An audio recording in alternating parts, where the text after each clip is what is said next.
Let me know when you're ready. Okay, we'll call the meeting to order, and we'll begin with the Pledge of Allegiance. Pledge of allegiance To the flag of the United States of America and to the republic for which it stands, one nation under God, indivisible, with liberty and justice for all. I want to begin with thanking everybody for coming tonight. I'm the board chair. We'll do introductions here just real quick. I'm board chair Charlie Burrell. I represent the 5th district, which we should have a map up there probably, but it's covered by the screen. But it covers basically the southern part of the county. Mike, do you want to introduce I'm yourself? District 4, which is the Albertville, west half of St. Michael, Hanover, Rockford Township, and the city of Rockford. Christine Hewsome, District 1, which are the cities of Buffalo, Annandale, South Haven, the townships of Buffalo, Chatham, Corinna, Albion, Southside. Very detailed. Mark Delyden, District 3. I represent Eastern St. Michael and all of Otsego. Derek Betch, District 2, Clearwater, Maple Lake, Monticello, Silver Creek, Monticello Township, Clearwater Township, and Maple Lake Township. Okay, and are we live streaming tonight too? Yes, we are. And are we on KRWC as well? That Maybe? I'm not sure. Well, anyway, let's say welcome to all the listeners that are tuning in today as well. I would like to start with, maybe just a little bit of introduction, not introduction of ourselves anymore, but kind of where each one, and I'll give each board member an opportunity. Maybe you don't want to say anything, but this is the sales tax, and Virgil will be putting on a little presentation, and then we'll take input from the public. But this has come up the last few years, and me personally, I've just kind of discounted it out of hand because, well, it's another tax, and I'm not real big on extra taxes. And this year I thought about it, and I said, they claim that with this sales tax, so much of it is going to come from outside of our district, 30 to 50%. And I said, well, it's going to raise $6 million. We'll just make that assumption tonight. Virgil, am I close on that? 5.7. 5.7. Let's Based just, off the 2015 I'm just going to numbers. call it $6 million. But what I would like to do as a commissioner, I said, if I were to support this, would be it all has to go to highway. So let's say 6 million goes to highway, and then we took 4 million out of what we already give now. So they would net 2 million more toward road projects. Nothing against Virgil and the highway department. They're very good with their money, but I don't want to give any department an extra $6 million. I think it could lead to waste. So, but that would be one way that I was leaning towards supporting. And of course, I'm going to be hearing from all you tonight. Anyway, that's it. Mike, if you want to do a little introduction. Yeah, thank you, Mr. Chair. In 2013, the legislature approved sales tax option wheelage tax for use by 82 out of 87 counties. CTIB, the 5 metro counties, already had the 0.25% sales tax and other taxes there. They put in local option sales taxes. One of the things is because they are inundated with projects coming in, they don't have any money. If anybody who's been paying attention to the legislature for more than 5 minutes here has understood the last 3 years they haven't accomplished anything on roads. Zero. Last year was a bonding year. They didn't do it. They said they're going to do some bonding this year. It's the budget year this year. They're having a heck of a time getting through the budget right now. Probably going to have to do a special session for the bonding part if they actually get to it. And they've had the excuse, well, next year, we'll do it next year. We'll do it next year. I sat as a transportation chair of AMC, which is Association of Minnesota Counties, down there testifying on the need for road funding with Lyndon Robgent. He's the engineer from Carver County. And both sides of the aisle, and one legislator in particular, Linda Runbeck, who I think a couple in this room know who she is, said point blank, why don't you use the tools we gave you? You come down here asking for money to fix your problems. Carver County, by the way, if anybody's paying attention there, they just did it Tuesday. They just passed these things because they are in the same boat we are. They have about the same amount of backlog as we do. And are just, what are we going to do? We can't wait any longer because the longer you wait, the worse it gets. In 4 years, the state went from having a $12 billion funding shortage to an $18 billion funding shortage. because no action, inaction has not happened. The federal government really hasn't done much of anything anyway, and Virgil will be able to expound upon the amount of county state aid, the gas tax for the state, when we come here, has been flat for the last, what, decade? 5 years. 5 years? Okay, but yet the cost of roads, environmentals, and everything else have gone up through the roof, so we're getting less roads done for the same money. I mean, and to me, public safety, this is core function of government stuff, the roads, cops, the fire department, these are core functions of government, unlike, and I won't pick on parks, but parks, they're nice to have, but they're not necessary, but they're nice to have. I mean, we got mandates from the state and the feds on health and human services. Okay, we get our marching orders, we don't have a choice. And what I've seen over the last decade, at least, is they systematically taking money from the highway department or not funding it and to keep the levy flat. In fact, to the point when I took office in 2013, we get $6 million from county state aid money every year, and they had borrowed ahead $2.5 million on that. So that even put us further behind.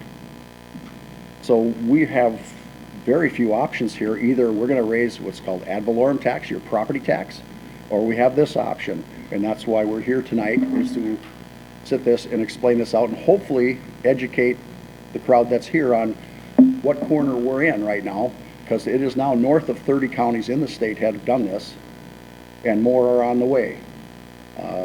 Sherburne County has a wheelage tax right now. They're looking at raising that to 20.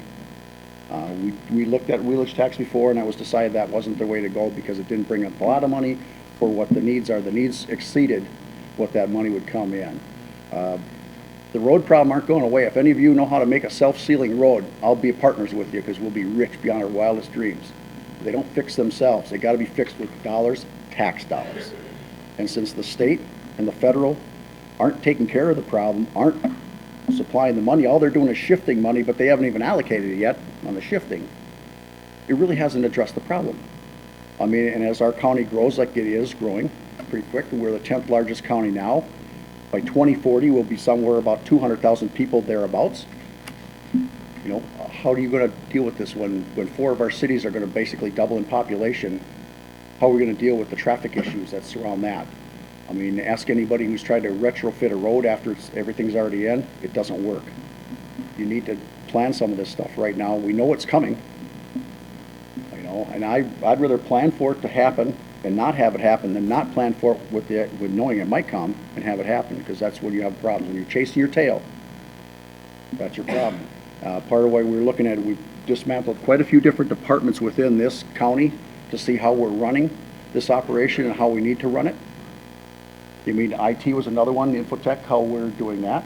We did the courts was from 2004. That's going to be constructed starting next year. To give it a point, we're still paying on a jail back here that hasn't been occupied since 2009. We'll be paying on that till 2023. Those are the things I don't want to do. We've been blending this out. Master space study for this space now. So when courts move out there and Health and Human Service moves in from the Palmyra building, do we have enough space for them, or are we chasing our tail again? We're trying to get answers to the question, and this is just another piece, another department that has to be funded correctly. And the need is $12 million a year just to maintain the system we have right now. That does not bode for any expansion at all, or any fixing of shoulders that aren't there, because we got a lot of county roads out there that don't have proper shoulders, that we need to fix that, because that's a safety issue. We need to deal with these things, and the need keeps going up, but the money's not there from the state, and we kind of have to do something. It's either a sales tax option or property tax increase. It's one or the other, because doing nothing is not an option anymore. Thank you, Mr. Chair. And you say, Chris, if you want to hold off, you sure can, too. No, It's up well, to you. thank you, Mr. Chair. Yeah, this is either the third or the fourth time this has come before the board looking at either wheelage tax or local option sales tax. And we've, voted it down so far. And wheelage tax, I don't think any of us have an interest in that. I mean, as far as I'm concerned, if you have 10 cars or 5 cars, you can only drive one at a time. You can only beat up roads with one vehicle at a time. and so it doesn't make sense. We have 511 miles of county roads that we need to maintain, and we're, as Mike said, we're, you know, it's costing, we're kind of getting behind. We're about $4 million short every year, and I don't like raising taxes. I don't like raising people's property taxes. I don't think that it's fair that the property owners are the ones that are pretty much, you know, footing the bill for so many of these projects, whereas there's people that come in, they figure 30 to 50% of people that will be paying the local option sales tax are from outside the county who come in to shop here. And I think of, you know, some older people, they're property owners, they're not big consumers. They buy their groceries, they buy their clothes, but they're not buying a lot of goods. So they wouldn't necessarily be paying taxes on the goods and things. However, if you raise their property taxes, they are going to be doing that. So I'm here to get people's input. I've been hearing from another number of people, so that's what we're here for, to hear from you. Okay. Thank you, Chris. Mark? Thank you, Mr. Chair. I have the most to lose as anybody up here. As a business owner with a self-service coin-operated car wash, I can't raise my prices to cover the 0.5%, so it would eat directly into my bottom line. Although bad roads are really good for my business. The mud holes and that sort of stuff really, you know, help people want to wash their cars more often. Brake shocks, so my other part of the business can take care of that. We could go back to some gravel. It's a tough choice. I have heard from a number of people too, some for, some against. One of the things that keeps, you know, coming up in my mind, if you go to St. Cloud or if you run into Rogers or Plymouth, you're already paying the tax, or you're paying actually even more. Even if we did choose the whole 0.5%, you'd still be paying more in Hennepin County or in St. Cloud. So people complaining about that people are going to go shopping in other counties on the more populated areas, like, I don't buy that, because they're not going to be driving over to Meeker or the other ones. So again, I'm here also to listen to everybody, and hopefully we'll have some good dialogue tonight and come up with some good ideas. Personally, I don't like the idea of doing of putting the next boards tying their hands and by going for 15 years. I've seen what kicking the can down the road by the other boards have done and tying our hands on certain things, and I don't believe that. I figured that as new boards are elected, they can make those decisions. So that's where I sit. Terry? Well, first of all, I'm going to speak to the fact that, you know, just sat through many, many hours of meetings this week to realize what the ramifications are of doing nothing and saving tax dollars. Ends up putting you in a situation to figure out how you can fix years and years of projects that haven't been done, and basically at the penalty of lack of transparency that we can offer to the citizens of the county because we don't have the software in place to do it. All stuff that I think is necessary and important to the citizens, but it costs money. Everything costs money. I'm a family guy, a father of 5. I get every tax dollar that's put in, that's less money that I have to spend on my family, and that's the last thing I want to do.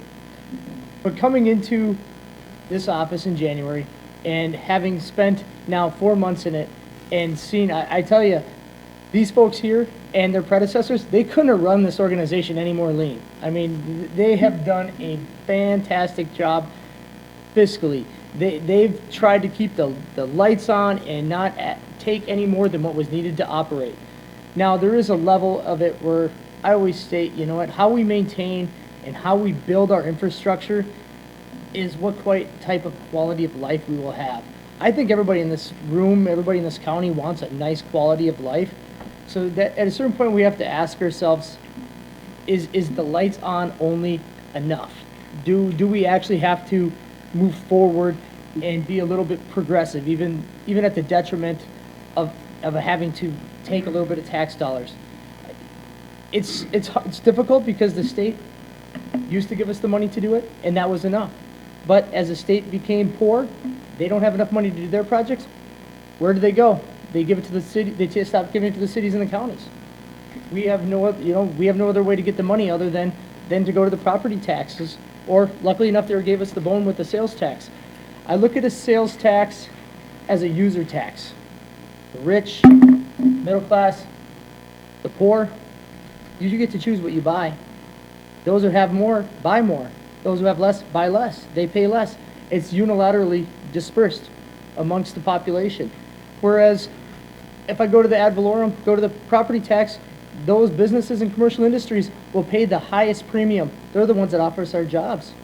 You know, those people that have worked hard and got themselves 20 acres pay a big chunk of those roads. But those people that don't own any property at all pay for none of it. But yet, everywhere in between there, they all drive on the same roads. So the question really is here, do we just continue with lights on only and kick a can down the road? And maybe that's the consensus.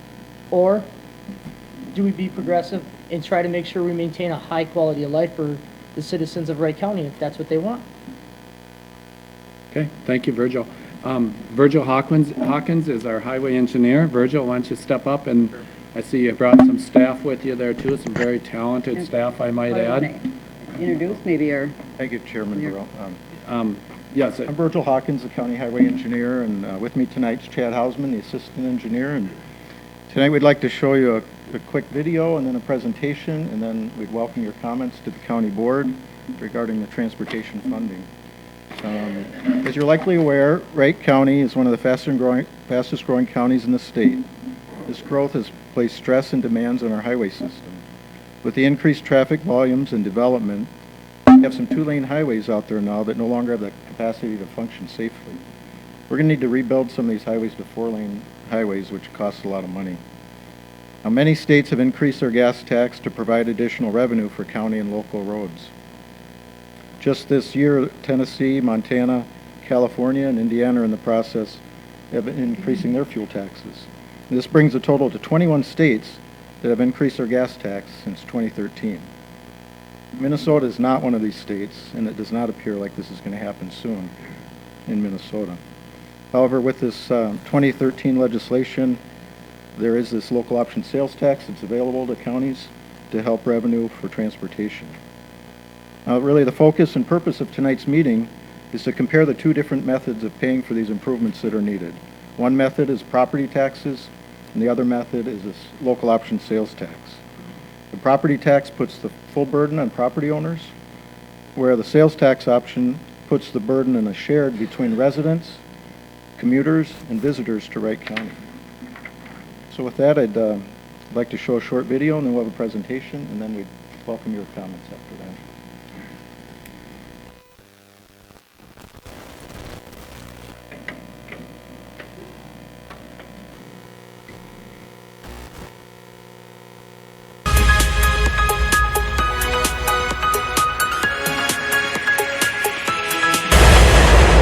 Dang it! Why aren't they fixing this road? Well, that helps me understand why and what you do. Thanks for taking the time to explain this to me and letting me know where I can find more answers. I'll probably have more questions after I do a little research. Thanks for the offer to call back to the Public Works office.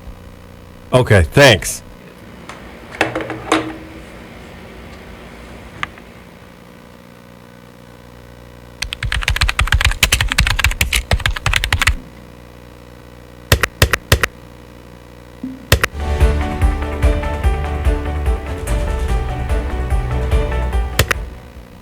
What was it he said? Something about why our roads don't last forever. Let's see. He said something about weather and loads affecting our roads. Roads have their greatest strength in the winter. The water trapped in the base and subgrade is frozen solid, adding to the strength of the pavement. Then, in the spring, the base and subgrade begin to thaw out, and our pavements become much more vulnerable.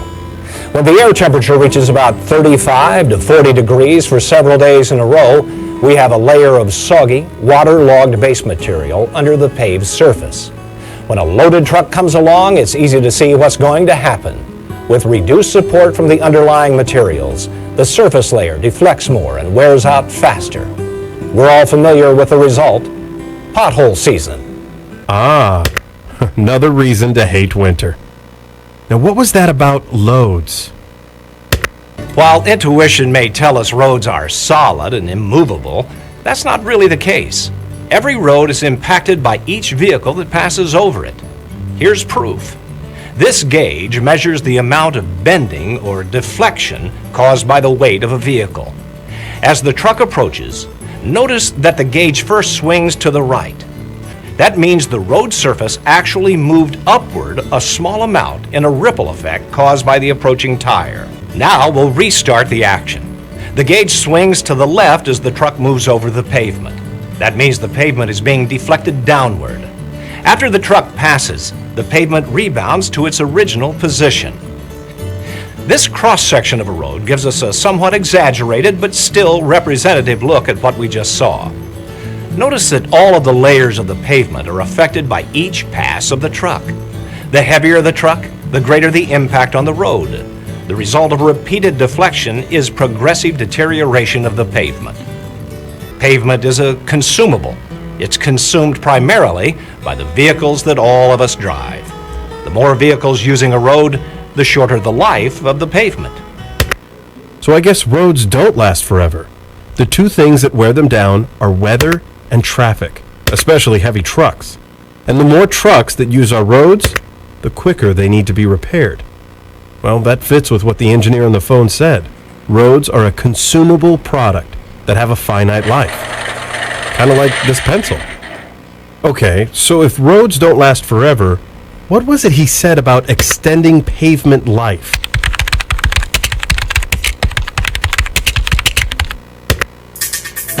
The red line shows what would be a typical natural deterioration of pavement. And it has a finite life cycle to it through weathering and freeze-thaw cycles and traffic and rainfall events. And so if you don't do anything to pavement, it is just naturally going to deteriorate and start to fall apart. The blue line shows what would happen if you did intermediate steps. So maybe you would do some preventive maintenance activities while the road's in good condition, do an overlay once it reaches a fair or close to poor condition, and then you could repeat that several times throughout the life of the road.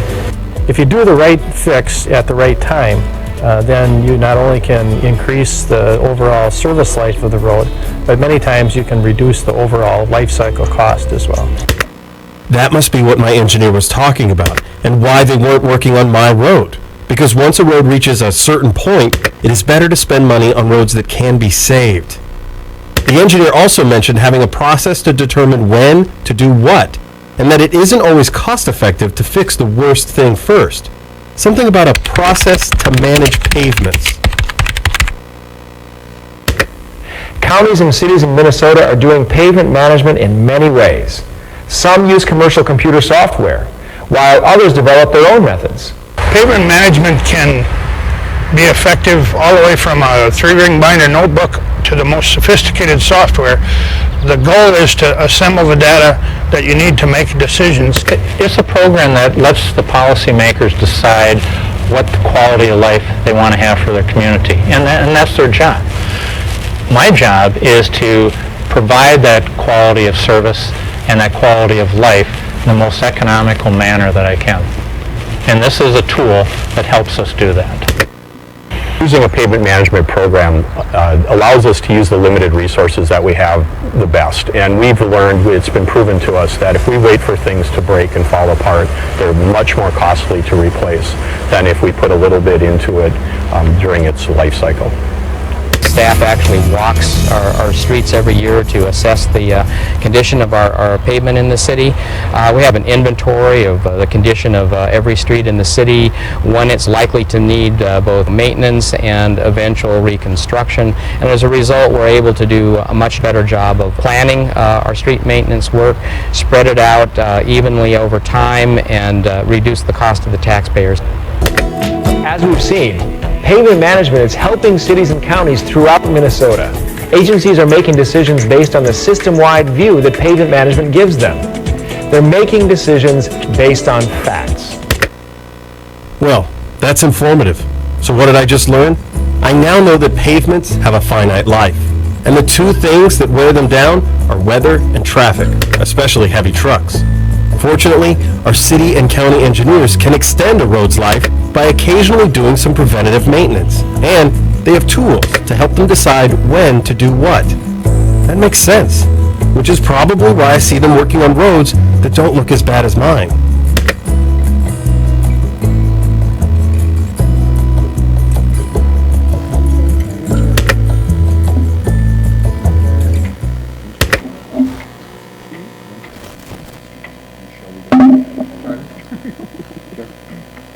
I don't, did we introduce our county coordinator? Should do that before we go, Chad. Okay. Lee Kelly, our county coordinator. Lee. Hello there. Good evening. Thanks for coming. And Deb. Deb Schreiner, administrative specialist. Okay.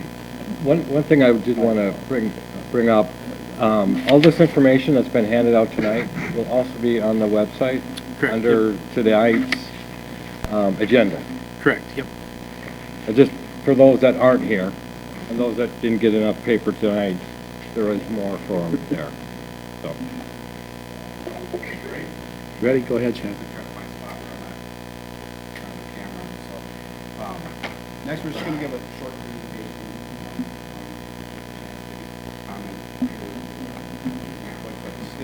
Just a little more background on our system and kind of where we're sitting.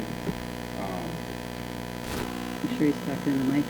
Everything was right up until a couple months ago. We had now over 2 miles of highway in Otsego, 7th Street, so now we're up to 513. Okay.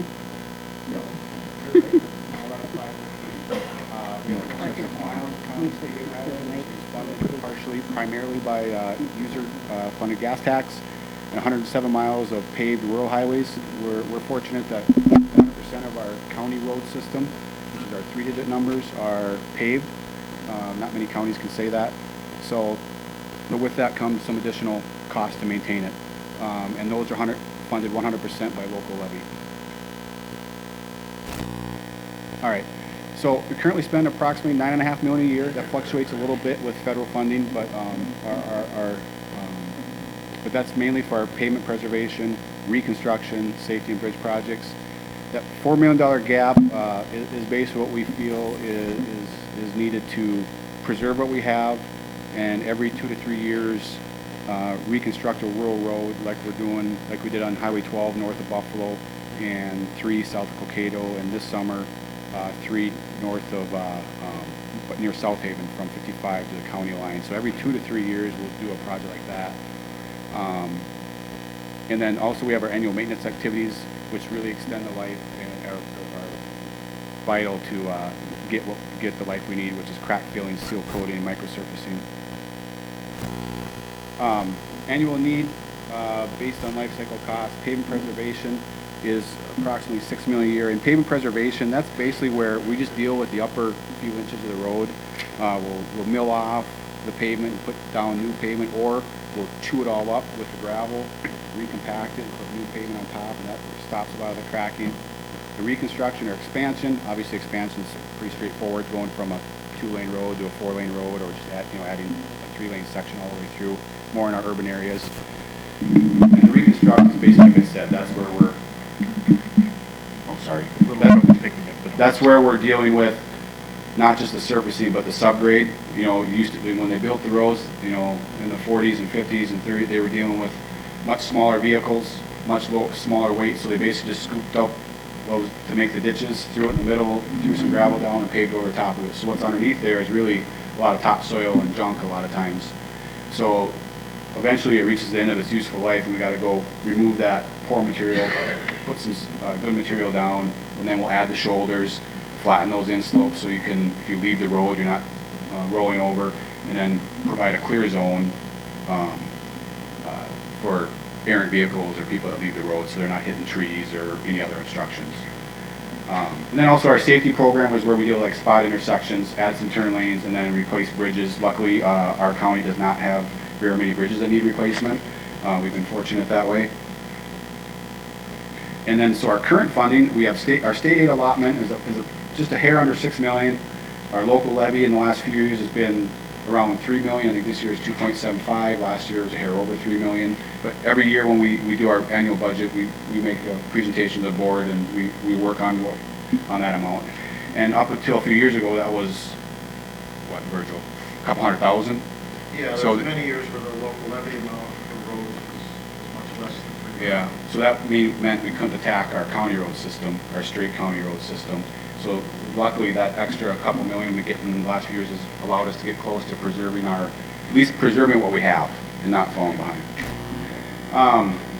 As far as cost of those improvements, safety improvements, an intersection, a signal, or turn lane, a full intersection reconstruct is roughly can be anywhere from $800,000 to $500,000 and a half. Pavement preservation, which we talked about, deals just the upper surface. That can range anywhere from $200,000 to $275,000 a mile. And actually, on our roads where we have nice wide paved shoulders, which is good for our bicyclists and pedestrians and traffic, it can be more than $300,000 a mile. Hey, Chad? Yeah. Before you go from there, repeat again, because, I always get lots of requests. We should have a signal light here. Yeah. What is the cost of the signal light? Well, a four-way signal. Just the signal itself, the iron and the cabinet and the wiring, that alone is reaching close to $300,000 now. But that doesn't address adding the turn lanes to the road that you usually need to have a signal operate efficiently. So you have to do all that. That's typically if you want to go to a signalized intersection and build it properly with turn lanes, it's upwards of $1 million. But the preferred intersection control would be around one. But not in a 55 mile an hour. Yeah. So, on to reconstruction. For our rural reconstructs, once you account for the right-of-way, land values are going up, home values are going up. That means our right-of-way costs go up.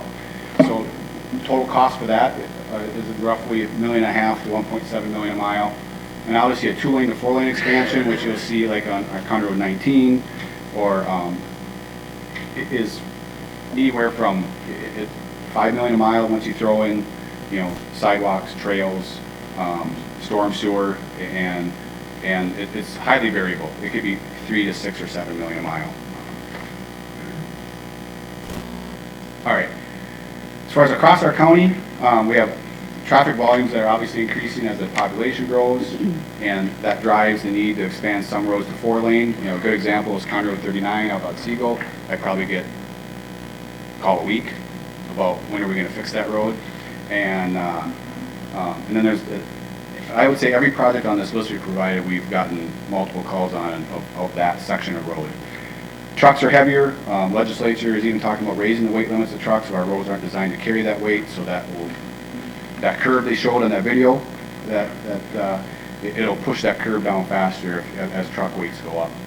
And then most of our roads are built in the 40s and 50s, so that means they were never designed to carry the traffic that we're seeing now. So, obviously construction cost goes up, funding sources aren't necessarily keeping up with the deterioration of that, and also, we see transportation is vital to the development vitality of the county, and I think Derek brought up at our open house about when MnDOT did 101, all the development took place on 101 because of MnDOT's project there.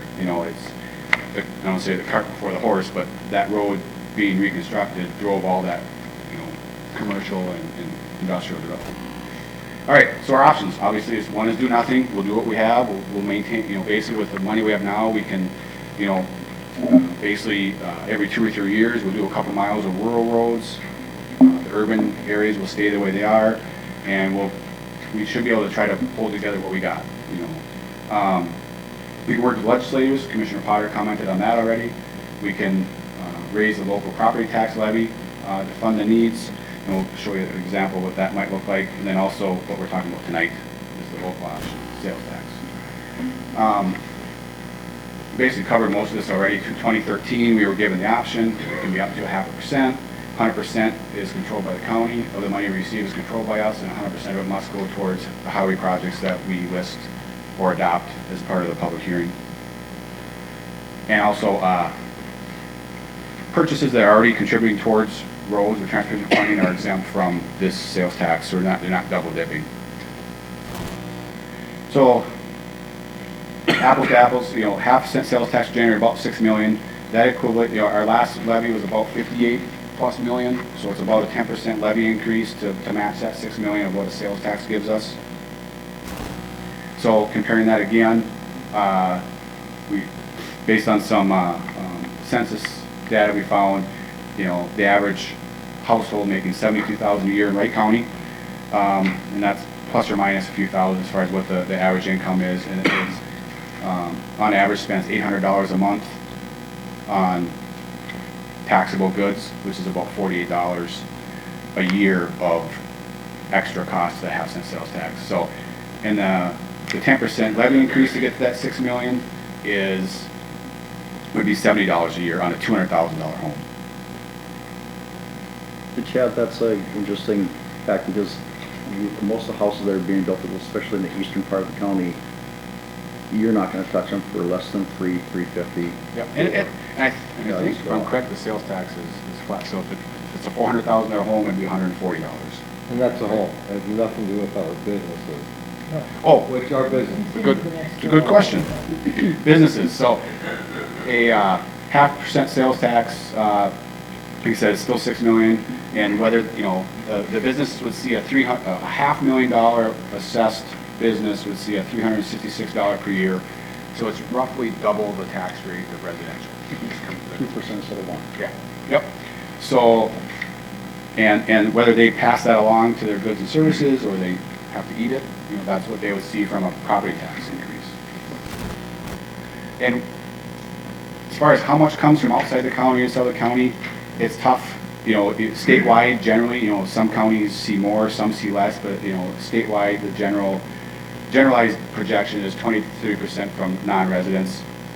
But it's tough to get exact numbers for Wright County. Now, if we had ins with Target and Walmart and Fleet Farm, when they ask for your zip code when you buy something, they're tracking, purchases. So that would, but they don't necessarily share that information. So, advantages, at least what we see is it shares the tax burden from a different source as opposed to the property owners. Protects businesses from the direct tax burden. Utilize a mechanism for local transportation based on non-essential purchases in residents and non-residents. And that would be food, clothing, vehicles and ag product items are exempt from the tax, just as they are.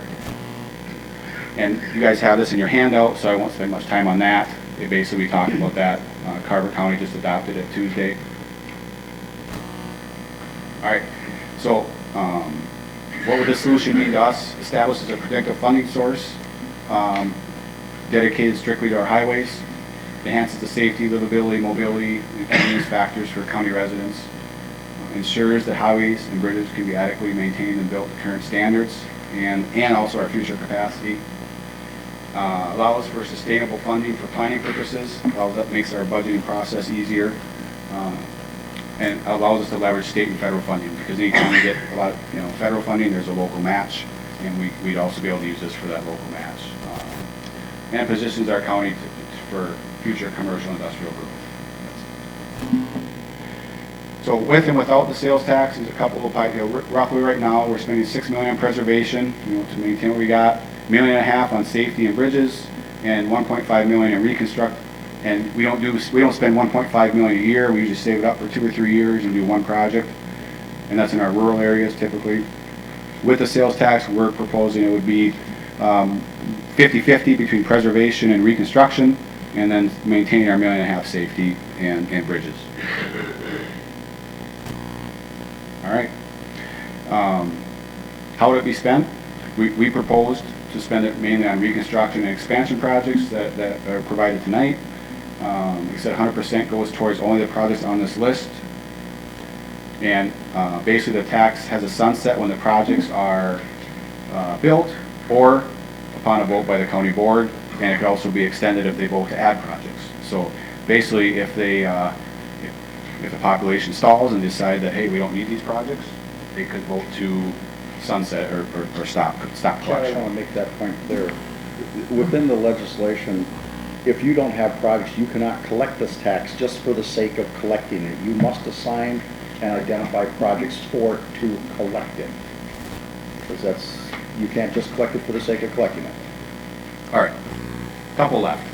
And then these are the steps. We had this Transportation Committee of the whole meeting on March 28th. Public hearing is tonight. County board then, by a resolution, would authorize it if they so choose.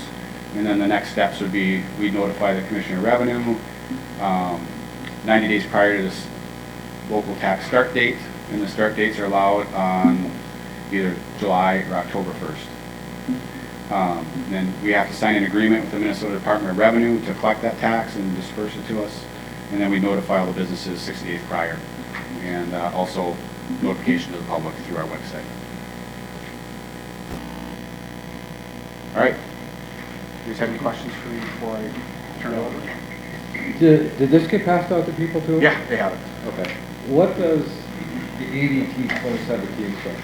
Oh, yeah. ADT stands for Average Daily Traffic. MnDOT counts our roads every 4 years. And then they also use projections based on the time of year they collect it. Obviously in the winter, traffic volumes are a little less than in the summer, especially in our county with the lakes and our visitors. So ADT stands for Average Daily Traffic. CIP, where you see that, that means it's in our capital improvement plan, in our current 5-year plan, or in our current capital improvement plan, we have basically a list of unfunded projects, which allows us to go after federal money and applications. So just because it's in our capital improvement plan, doesn't mean it's funded. And I would say basically most of the roads on this project, on this list, we would not recommend constructing without additional revenue of some sort. So we continue to apply for federal funds, so maybe this list, instead of being a 15-year list, is a 50-year list. Okay. That's anything else? Turn it back to you, Charlie. Okay, thank you. And we're going to open this up to the public. And just a few things in advance. You know, I'm going to try to do this informally, so if you had a question of one of the board members, go ahead and ask them. You know, try to be respectful of other people's times. We do have a good sized crowd here tonight, but like I said, keep it respectful, stay on subject and whatever, and hopefully we can hear as many people as we can and that want to be heard. Wright County has a reputation of being very open, and Lane, you know that, and everyone is welcome. We meet here every Tuesday morning, or just about. When there's 5 Tuesdays in a month, we do drop one, but at 9 o'clock Tuesday morning, and would like to see more people. Would like to see a crowd like this during our regular board meeting. So just if you want to just raise your hand, I see somebody raised already. When you do come up to the microphone, please give your name.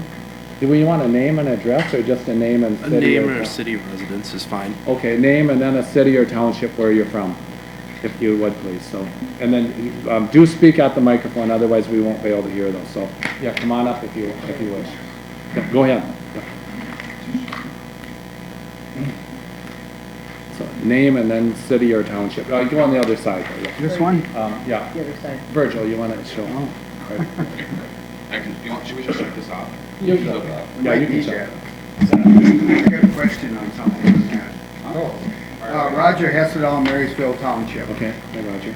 And 2 questions. One for the County Commissioner, Charlie. Yeah. And when you opened up, and I don't know if I followed you enough or not, but you said that if the 6 mil was raised through this tax, that you would replace part of the current money that the county is now paying or furnishing for the highway department. Yes, and I didn't, and Roger, I'm glad you brought that up, and then what I did not, I didn't follow through, I should have written some of my notes better, but I wanted to then put that toward the general revenue so we could use it toward property tax relief, you know, or whatever, so to keep property tax down. Because right now, we are putting, you know, highway has, Virgil, how much, we're putting. For construction, we could get about 3 million, 3 million in our budget. And I thought it was like over 4, but anyway. So, yeah, so that part then could come back to the general revenue and be used for property tax relief. That would be my hopes anyway, but go ahead, I'm sorry. Well, in that case, then not the full 6 million would go towards this road work. Exactly. Seems to me that we should just go with a 0.25%. But, okay, I guess you answered that question. And that's an option too, yeah. Yeah, thank you. The other question I had is, Chad had showed the circle graphs right towards the end. And what, I don't know if I was following it well enough. Okay, there. Now, this is current with no sales tax. The highway department is spending $6 million on preservation. And you've gone through what that entails earlier. Now, if all of a sudden we get an extra $6 million, I guess these graphs don't follow percentage-wise because $6 million there is less than half, and here it was maybe almost 3/4. It's because the pie got bigger. Right. Pardon? You should. I got bigger. They should have had a small pie and a big pie. Okay, so they're still spending $6 million on preservation. And then you, 1.5 million for safety, and then another 6 million, but that's the one that you said you would keep track of for a couple of years or so. That million. This one here, or $1.5 million. This $1.5 million right here, we don't spend that annually, we save it up for 2 or 3 years. Now Now you we do do, that. that's what we're doing now. Okay, so then if you got that extra $6 million from the sales tax, what you're saying is you could go right, that $6 million would be spent for reconstruction each year. Okay, Some thank years you. like a 10, some years like a 4, but on average, 6. Okay, thank you. That clarified my thoughts. To clarify that a little bit further, Virgil or Chad, and you did have it in your presentation, but it's $1 million a mile to reconstruct a road?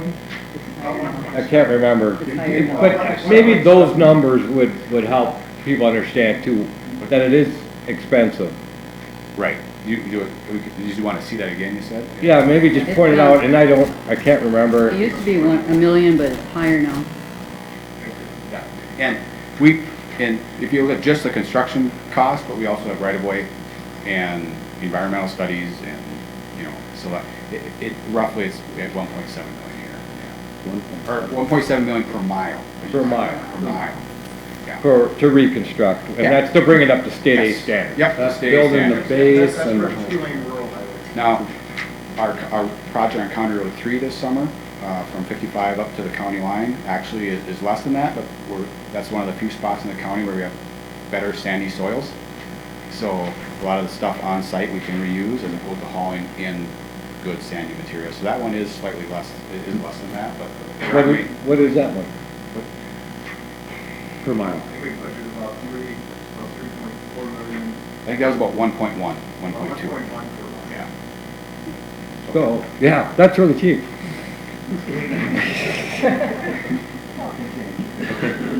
Someone else. Go ahead.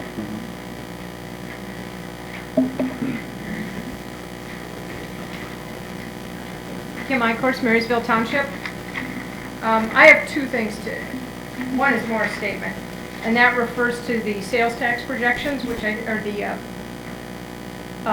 county residents versus exterior residents projections. I think those are very fluid, I'll just put it that way. I'm very concerned with the fact that the main draw is the Albertville Outlet Mall, which is primarily clothing, so it doesn't get retail, or it doesn't get sales tax anyway. And the second thing is the ever-increasing, exploding stores closing in lieu of online sales, in which case sales tax wouldn't necessarily apply. Just a statement. My concern is the citizens of Wright County are all being assessed for this, yet the vast majority of all the improvements are in one area. I understand that the one area is growing faster, but over and over and over again, those on the south side are being asked to pay for Bertram Lakes, now Crohassan Park reserves, all the road. Cohasset? Cohasset is not us. That's Hennepin. Well, I was understanding there was parts of it that we were going to have to pay. Kim, I'll get to that. Okay. Thank you. Our experts back there. But nonetheless, when you look at this, the vast majority of roads, and I do understand the growth is up there, but at some point you have to take into account that those people on the south side are asking to constantly be paying for services we're not really getting.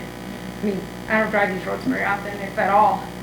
So I think, in a way, almost the property tax seems better, because you're right, the property values are higher up there because the retail and all the expansion is going there, and we keep perpetuating that as we keep expanding and making the corridor more attractive. People in the other areas are paying, our property taxes or our property values are not going up at the same rates. So, I don't know. Don't have a good answer, but I think that this is far too weighted to 2 districts, and the other 3 districts are getting nothing out of it other than the bill. And Kim, you can follow up if you want. I just want to make a statement. One thing, you know, as representing the, I always call it the poorer part of the county. Thank you. but you know, I have from Delano out to Cokato and then up to French Lake.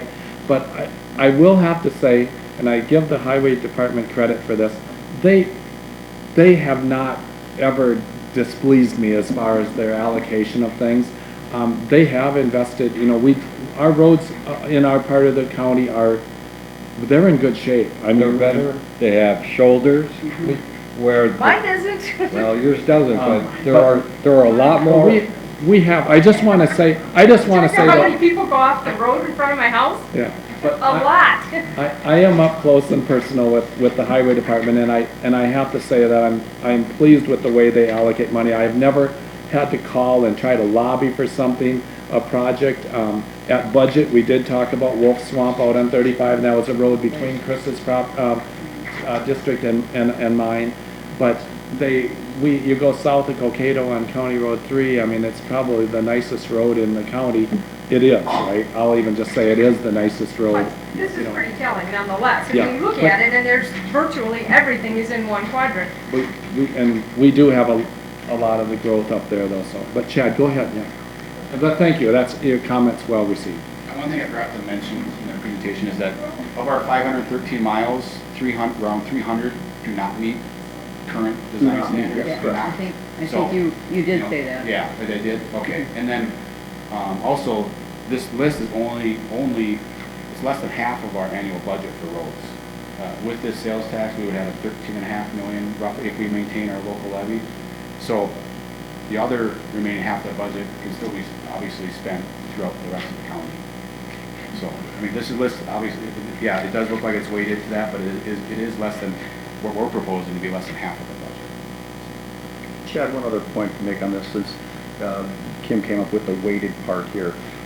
What this also does is it frees up your CASA, your county state aid money that we get to help with those western rural other ones, helps us offset those by spending more of that resource, that $6 million, over in those parts and meeting the county state aid standards without the shoulders, without the things, to help improve those to that. So there is, and I've had this talk with Virgil and Chad many times, that if we were to go forward with this, there has to be an equity quotient in there to make sure that the whole county is going to win on this thing, not just one part. Mr. Chair, Virgil, Chad, if I remember correctly, I think the reason these got weighted heavier towards that kind of eastern side of the county was because these would end up being much more expensive projects, where we thought that some of the other ones that we were dealing with in the western side of the county weren't quite as the 8-digit numbers, where would take us so many years to budget out that kind of money, where we can do the, you know, the 500 $1.5 million projects out of our levy. Because if you look at that, the other list, the full comp plan list of the reconstructions, a lot of them were kind of more in that western portion, if I was correct, but you can speak to that. Yeah, yeah, that's what I was gonna say too, that these are identified using local option sales tax dollars. However, that's not all the road projects that you have planned. These are candidates for the local option. Good point. Yeah, that's a good point, Commissioners. This local option sales tax that would raise money for the projects on this list, we would just use that money to build these projects that are needed, but we'd still have our state aid funds that would go towards building roads that are needed to bring them up to standards throughout the county, the western part, central part, and there again, it might take us a year or two to save enough to do, those projects, but we'd still continue to do those. Like, for example, Highway 3 south of Cokato. Highway 3 throughout the county is a major truck route and a lot of traffic getting up to St. Cloud. It provides wider shoulders for farm to market type vehicles, and that one is one of our best roads that was just rebuilt recently with Cokato. South of Cokato. South of Cokato. What is the car count on that road? Do we have an idea? What's that? What's the car count on County Road 3? About 3,000 cars a day. 3,000 cars a day. Okay, Virgil, you maybe want to tell the rest of them for the western part of the county.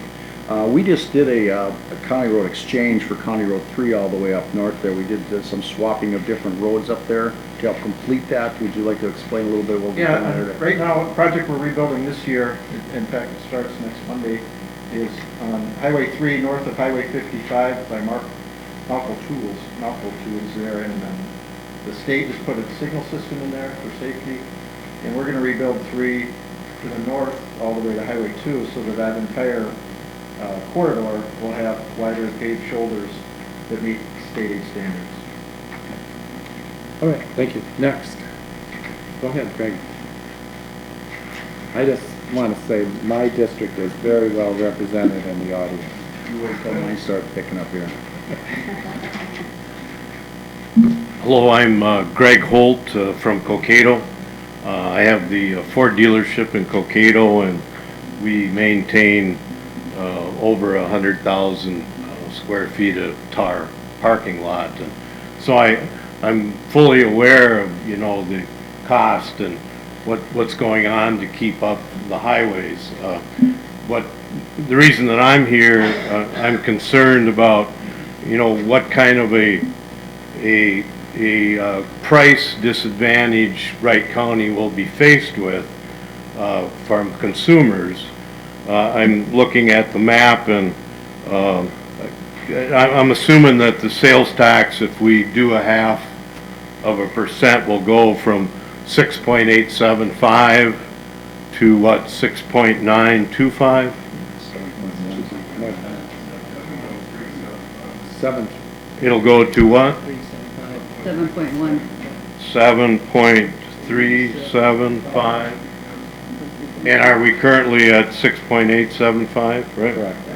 6 yeah. And what will our competitive counties be around us? Can you tell me? 7.4 something. Beaker County has got no tax, right, other than the 6.875. Right. And then what about the other surrounding counties? Stearns has. Well, St. Cloud City has a 7 point something. I think there's the rural part of Stearns is 6.87 part. Yeah, but the metro. But the metro, the Sartell, St. Cloud area have sales. Where people are going to go to shop. Yeah. So south of us, west of us, and north of us will have potentially a 0.5 point cheaper to buy something. Carver County on Tuesday passed a sales tax, a wheelage tax, and an excise tax, all 3 of them on Tuesday's meeting. So that's down there, it's done it, they're gonna have all 3 of them. And I do realize that any licensed vehicle will not be affected. So, the car business that I'm in and trucks and trailers, people, licensed vehicles are not gonna be affected, but I am concerned because, I see people at my store daily, driving out of their way to try to avoid taxes. and spending even foolish money to buy this cheaper, because some of the general feeling is that government isn't efficient with their money. You don't need to watch much TV to see that. And I believe you guys are real efficient with your money, okay? But out there's the feeling that government is not so efficient with the money. And consequently, you know, they would rather not pull it out of their pocket and fund it. And so I wonder, you know, has anybody done any studies what's happened with sales, okay, when a county in the middle is raising its taxes and the majority of the population or counties around you don't have that tax. I don't want us to go minus because of this, and you know, is it true that you'll really raise $6 billion, or will people drive to avoid the tax? That's my concern. Thank you, Greg. Dan? I should have you come up and say, who's your county commissioner? Dan Ravender, Cokato Township. Charlie's my county. Our condolences. Yeah. Our condolences. First of all, I want to say I am pro good roads. I am pro good roads. And to coin a phrase that you hear quite often from Joe Haggerty, I get that. I get that. When it comes to the way we operate our township, we realize the same thing you did this year, that we needed to increase our gravel budget to keep our roads in shape. We're losing it. I dug my heels in for a month on this one because I do not, and Dean's behind me, he knows that. I thought about it for a month and I said, well, we have the opportunity to bring this to the people to look at it. And we did that at the annual meeting. Hands down, they passed it. They want good roads. I'm not a fan of hidden taxes. That's what a sales tax is. It's a hidden tax. I really think that western part of Wright County hasn't been considered in this enough, because just as what Greg had shared, we're 3 miles from the Meeker County line. In the last month, I've been able to interview 3 customers of mine from Meeker County. 14% of my sales annually are taxed. And I was able to interview them if this would go through in Wright County. They didn't say they wouldn't come to my store to buy certain things, but they said I would have to think about it. Because they've also prohibited them, or I guess they have decreased the amount of things that they buy in Hutchinson and St. Cloud and bought them more locally in Howard Lake and Cokato. So these are things that are important to us, because I don't see the benefit to us as taxpayers and as businesses right now in western Wright County. So I think the commissioners need to think about this. I have no problem adding $100, $150 on my sales tax to pay for roads. I have no problem with that. I already write a check off my tax statement to the state of Minnesota for the privilege of doing business here. So when it comes to sales tax, it's a hidden tax, and a lot of people pay those taxes not really knowing what they're for. So I'm not in favor of that. Thank you. Before you go, because you know you cornered me one time on this already. Only once? Yeah. Anyway, the thing with this, the legislation is very clear. It must go for roads and bridges. It can't be diverted for anything else. Period. There's not up for discussion. This is it. So as far as we're going to have a sales tax, this one's really clear where this one's going. It is going to roads and bridges. Period. It's not going to Berkshire Lake Park. It's not going to Wayward Children of Saskatoon or anything like that. Just roads and bridges, and that's it. I understand that, and I read the handout. 86 million proposed over the next 10 years. 1.5 million north of Howard Lake, and that's it for our area. Thank you. Dan, I was just curious, because a business operator myself, and my property tax is well over $50,000 a year, not in Wright County, Sherburne County, but nonetheless, I consider that to be more of a hidden tax, because my customers that come into my place don't have any idea that I have to budget $5,000 a month of my sales just to pay property taxes. At least at the end of the day, if it's a sales tax, it's a line item down their bill, it's transparent. Like, that's the thing that, where I'm concerned on this, was more lights on versus property tax, because the property tax, I feel, is even more hidden from the general public in a business operator sense. But I'm just curious about your thoughts around that. Everybody that I know of that pays property tax knows a certain part of that goes to pay for the roads in the county. Everyone. So it's not a hidden tax.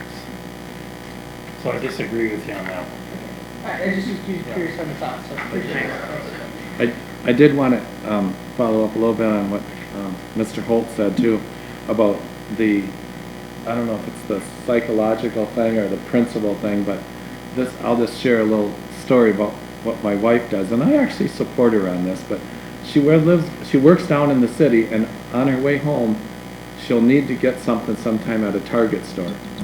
Knowing that the tax is ripping you off down in Hennepin County, she will drive right by the Target store in Hennepin County, come home to Waverly, spend $5 or $6 on gas to drive over to Buffalo to the Target store and come back. And it's totally, you know, to save 18 cents. But it's a principle thing, and people do that. And so I said there's going to be some unintended consequences if this passes. Now, will it work out over time? You know, maybe it will and stuff. And Mr. Chair, I had two people today told me we wouldn't even notice it, you know. Some people won't. Yeah, so that's the other side of the coin. And I did, before I call the next person, I did have one person in, and Dean, you'll be next then. I had one person down in Delano that said if this goes through, he will probably move his business. As a matter of fact, he said he will move his business to Hennepin County because he struggles already to bring people out to his store in Delano, and you know, that was one person I told him that I would share that, so. Tax will be the same. Yeah. Yeah, but he said he struggles even with the lower tax to get people from Hennepin County to come out to his store to do business. So he's already struggling. He said he'd do better paying more taxes in Hennepin for the business. Go ahead. Dean Malston, Cokato Township, business owner in Cokato.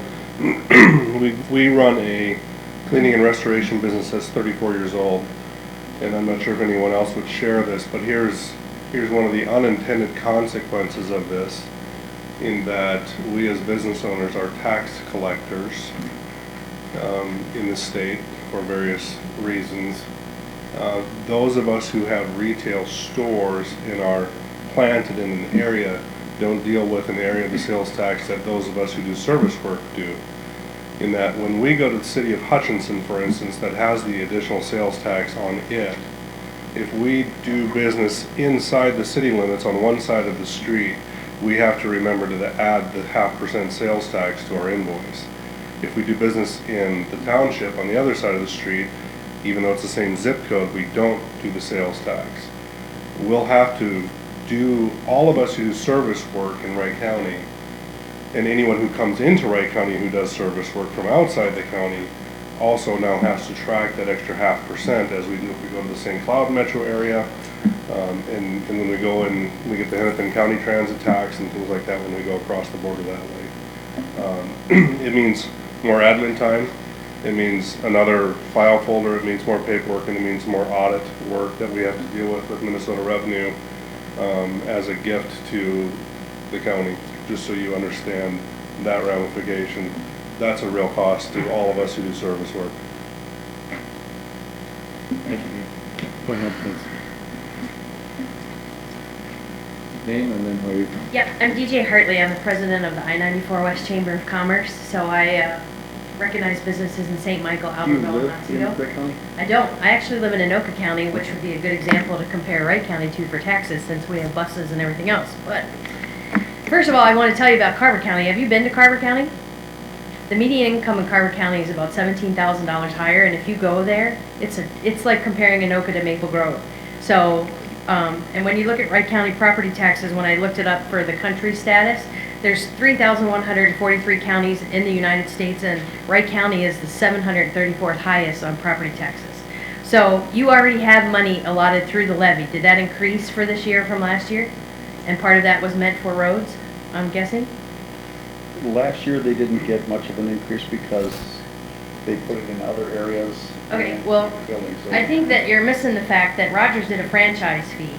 So you have other options, or you could take expenses from something else. And I understand how you feel about a business, but I have 7 businesses that come to me and say, when I do business in Wright County or even in the state of Minnesota, my accountant has told me that I could move out of Minnesota and add 25% to my bottom line. If you talk to Grady from Kinghorn Construction, he says he takes his revenue, chops it in half, and knows that 50% is already going toward taxes.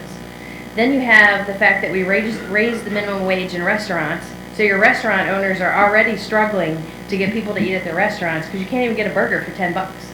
I mean, it's 10 to 12 bucks unless you're going to a small diner. So I appreciate what you're saying, but my phone is ringing off the hook, especially because I do represent Albertville Outlet Mall, who gets a lot of people to come up in that area, because if you're looking at Arbor Lakes and you can go 5-6 more miles to go to Albertville Outlet Mall, they're going to go to the outlet mall because they know they're going to pay less sales tax. They're going to something that's less priced. So I think the problem is, you know, you talked about, do we want to keep the lights on, or do we want to keep the roads great, or do we want Wright County to be exceptional? Well, let me tell you, I live in a modest house. Would I like to live in a great house?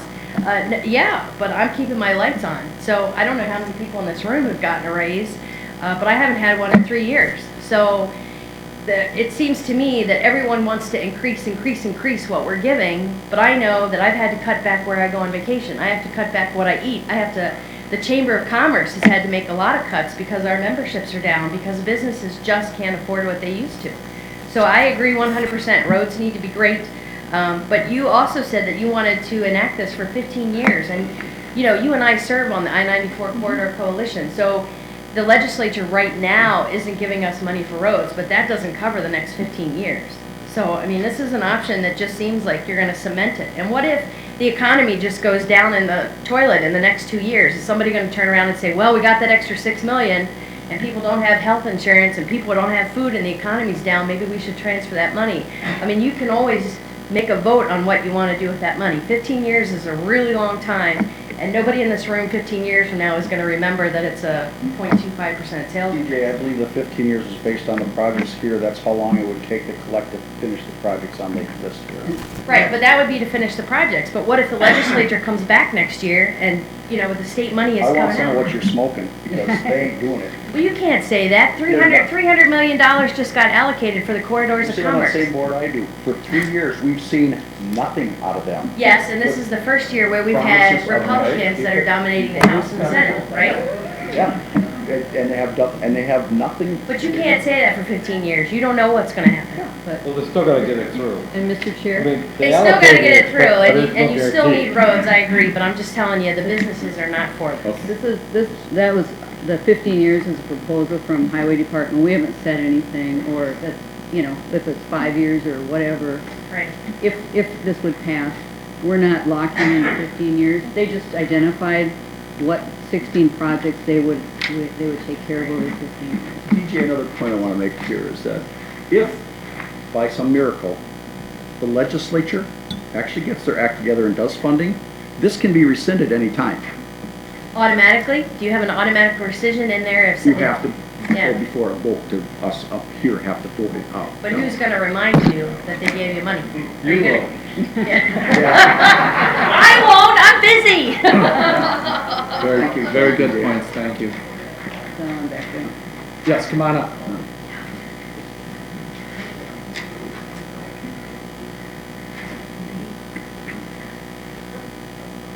I'm Ed Kalenda, and I live in Otsego, or Otsego. I haven't really figured that out yet, but It works both ways. does it? You still take your tax money?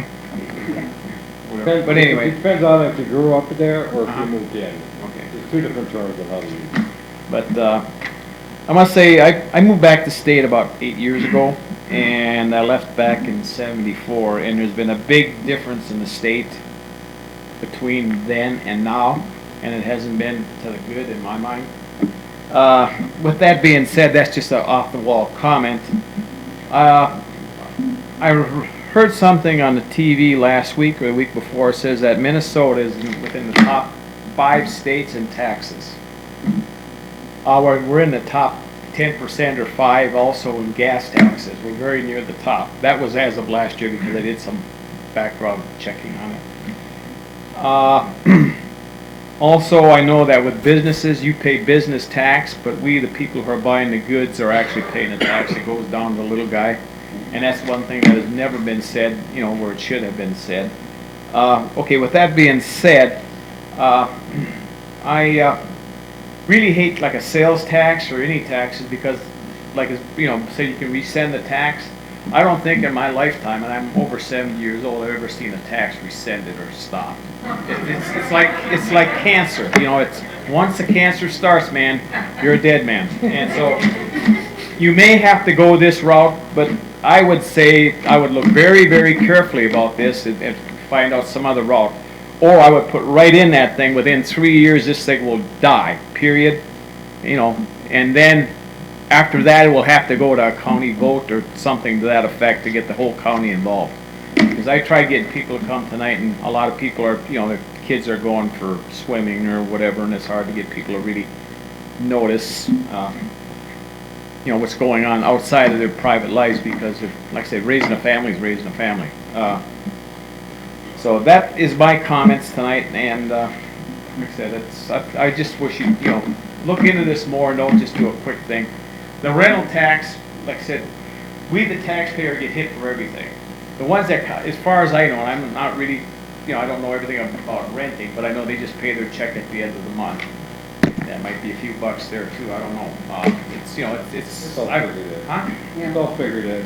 Yeah. Well, I just figured, you know, if you're living here, you have some skin in the game. And as of this, you know, this part of the county, or, you know, Wright County, our taxes are real low. And what we're feeling right now, especially in Otsego, Albertville, and St. Michael, is the fact that the people are moving out of places in Minneapolis and St. Paul where the taxes are going out of sight.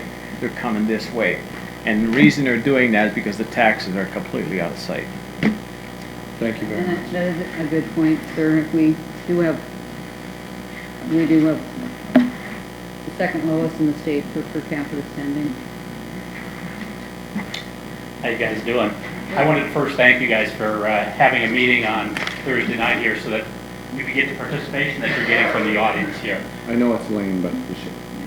Well, I'm sorry, Lane Roche in St. Michael. I know you guys know who I am except for Derek. I do appreciate that you have a meeting here. I encourage that to have the big issues that you'd have these, of course, without incrementing any additional tax dollars from the residents of Wright County. But that said, I do appreciate having a meeting so that we could voice our opinion. I wanted to piggyback a little bit. I didn't catch your name, I'm sorry, but a little bit of what she was saying here. I tend to look at these things in a holistic fashion when it comes to sales taxes or property tax increases or other increases, you know, state taxes, Obamacare, and what it's done, especially to people like Mark, and what it's done to anybody else here who has their own business, those sort of things. All of these things have really put the squeeze on people's budgets. They've had to cut out. I cut out a long time ago. I certainly cut out subscribing to the newspaper because it wasn't worth anything anyway. I'm talking about the Minneapolis one. I cut out cable, for example, a long time ago. I cut my cell phone bill in like a third. I cut my landline off completely. I don't drink coffee at all, so I already had that cut out. You know what I'm saying? But my point is, you start looking at all the places where taxes have been incremented to people. And again, I'm up here because I'm comfortable being able to talk in front here, but a lot of people are intimidated by being able to voice their opinion other than perhaps through email about the things that government is doing to them. Seriously, government is putting it in a situation where people can no longer pay for what is happening in their personal lifestyle. They've already cut out many things. They can't cut out much more. And I'm not saying I disagree with the sales tax idea here, because I don't. I really don't. I think it's a reasonable idea, but I think it's a matter of priorities. I'll get into it in a second here, but I look at where, you know, perhaps some other things that could be cut so we wouldn't have to put a sales tax into effect. One of the things that Kim had mentioned that got under my skin right away in about a month ago was as part of this Crow River Regional Trail, that the Parks and Rec Department wants to, it's proposed to spend 17 or 18 million dollars. I don't know what period of time, I don't know what kind of grants we'd be getting from the federal government. Of course, that's tax dollars, or the state, tax dollars, whatever it might be. But I think about it and it's like, I understand, I'm not anti-bike, because that's what it is. I'm certainly opposed to having an asphalt trail going through Crow Hassan Park, but that's Three Rivers Park District or Hennepin County's issue. It's not your guys' issue to deal with. But however, Wright County's participation with that by contributing $17 million, when we're talking about this, is where I get riled up about. Because it seems to me the priority's in the wrong place. This is much more important than whether people can touch the river or not. Well, Lane, just to clarify about that 17 million, the majority of that money will come from the legacy fund, which is tax dollars. Tax dollars, but just give me a chance. Your other pocket. My other pocket, yeah, where the hell is that? It's empty. It's the one that you voted that way. Yes. For water and that way, and bicycles and trails and arts. That's all water takes, isn't it? Most of it? Legacy? Yeah. No. So that's where that additional. It's not all. Some of it's got to be coming from property tax owners. It can't be all legacy money. Yeah, I believe it is. Well, legacy funds, and I don't think that the legacy funds are funded from anywhere else. I didn't see it anywhere in the budget when I put through it where it would be coming out, so I'm not quite sure where. I'm still opposed to it just because I think this is. No, I understand, but I just wanted to let you know that the county's not going to be paying 17 million. But, okay, so you look at it again. I've looked at my county property taxes, I looked at my school property taxes in St. Michael, and God knows, we just got done with our own little to-do in town that raised my property taxes, you know, $100 per year at least, just for a certain segment of the population's self-satisfaction. And so, city, school, county, state, certainly have gone up. Federal government taxes haven't gone down, certainly not. You got the Obamacare situation. You got to look at all these pieces together and see how you're impacting the taxpayers and the residents of your communities.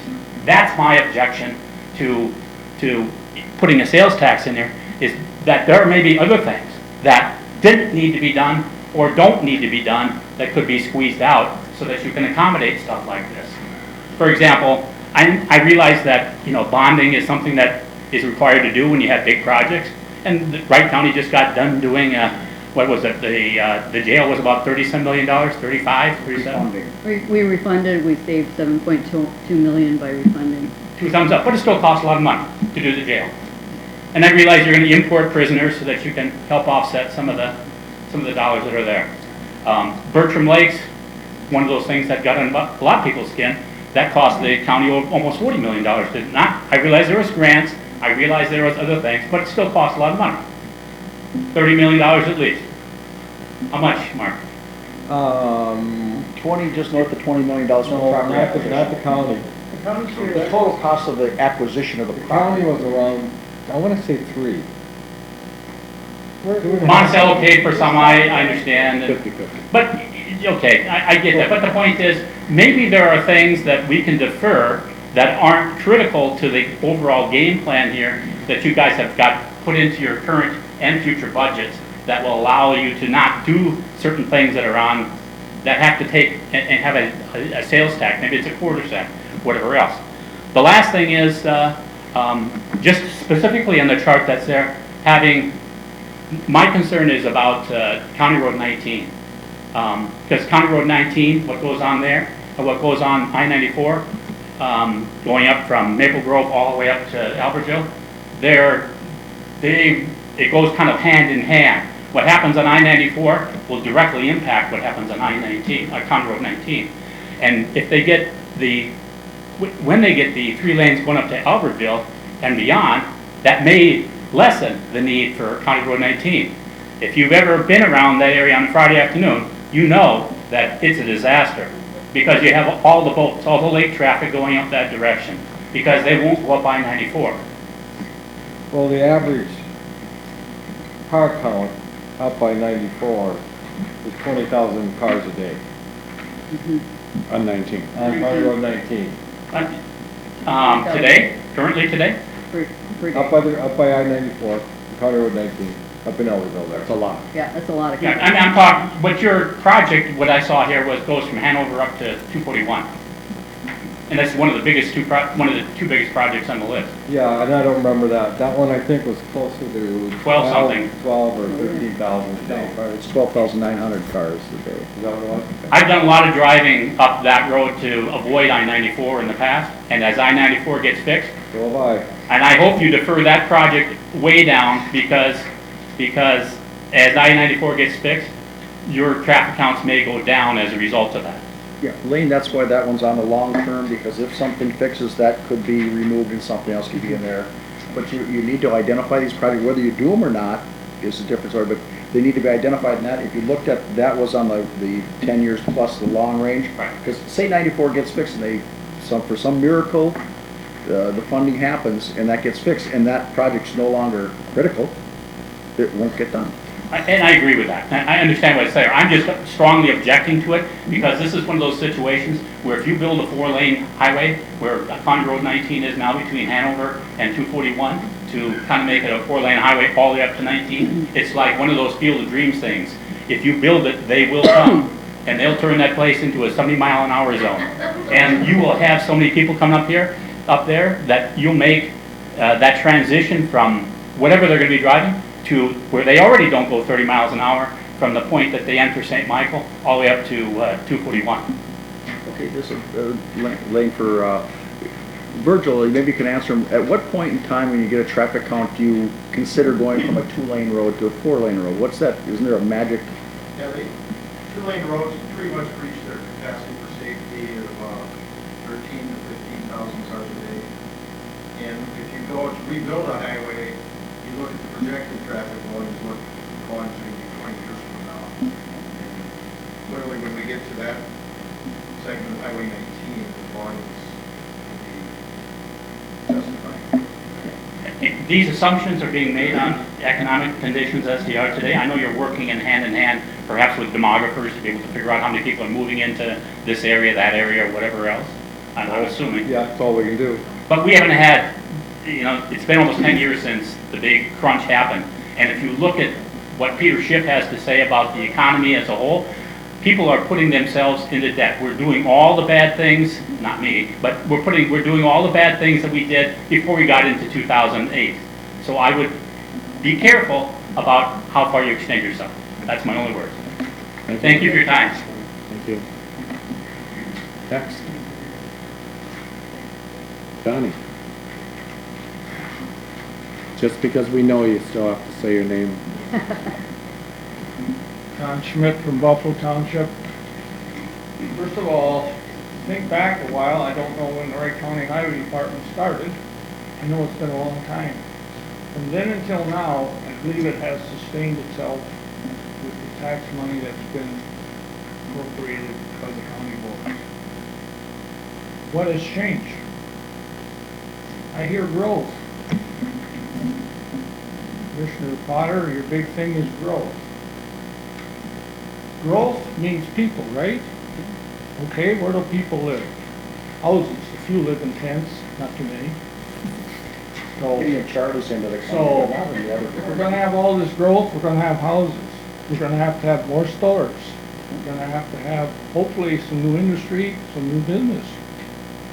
That all should generate, that should be a build a tax base that should generate taxes, right? Okay, where's that money going to go? That should go to fund our roads just like it does now. Yeah, I want to make some clarification here. Very little of what we do we have control on. We get legislated to, we implement what St. Paul and Washington D.C., Health and Human Services, I'll just pick on them. When they mandate a new program, we don't get to opt out of it. You are doing it, you are funding it, period. They're not mandating, they gave us six child protection workers. They funded it for 2 years. After that, it's our monkey.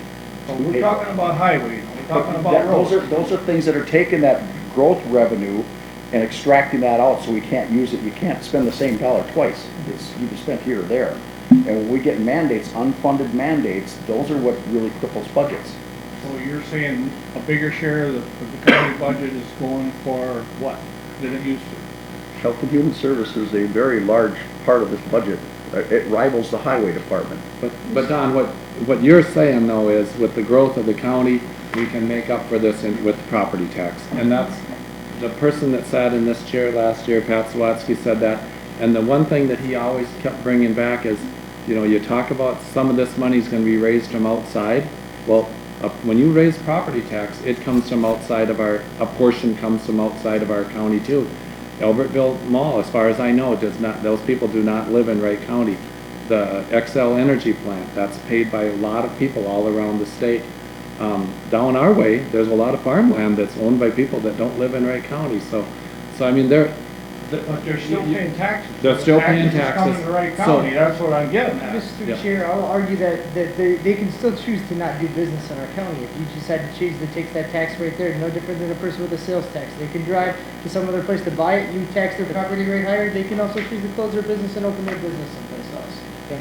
Yeah, so but Don, I wanna explain though, here's what because when I walked in here and seen it, and I asked the same kind of question that you had, is why can't we do with what we consistently had before? Well, here's the reason why. Because over the last 5 years, we've gotten $6 million. And historically, here's the problem, because we used money that we thought we would continue to get from the state, and we thought that number would continue to grow with inflation.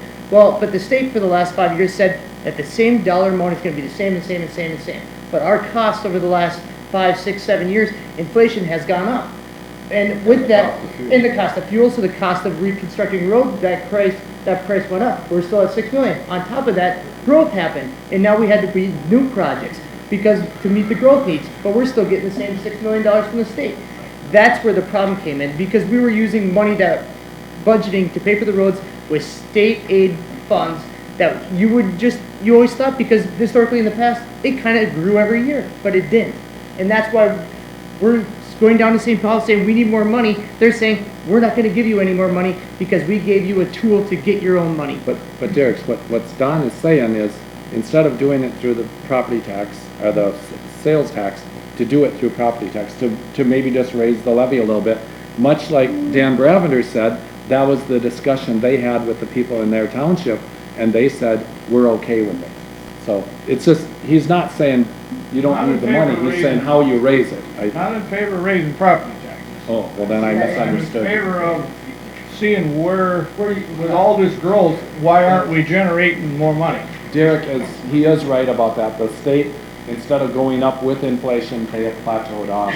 So now we either have to make it up, we have to make it up somehow. And another thing is, we talk about putting this tax on, all this money goes to the county. What about the townships? Do you realize how much increase in traffic we get on our township roads? All our funding for our roads comes from the property taxes from the people that own property in the township.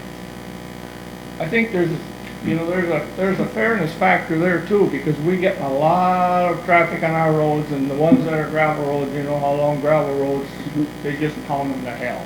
Why are they on your road? Because the other roads are clogged? So they're trying to People get cut around across, they're traffic? looking for a shortcut.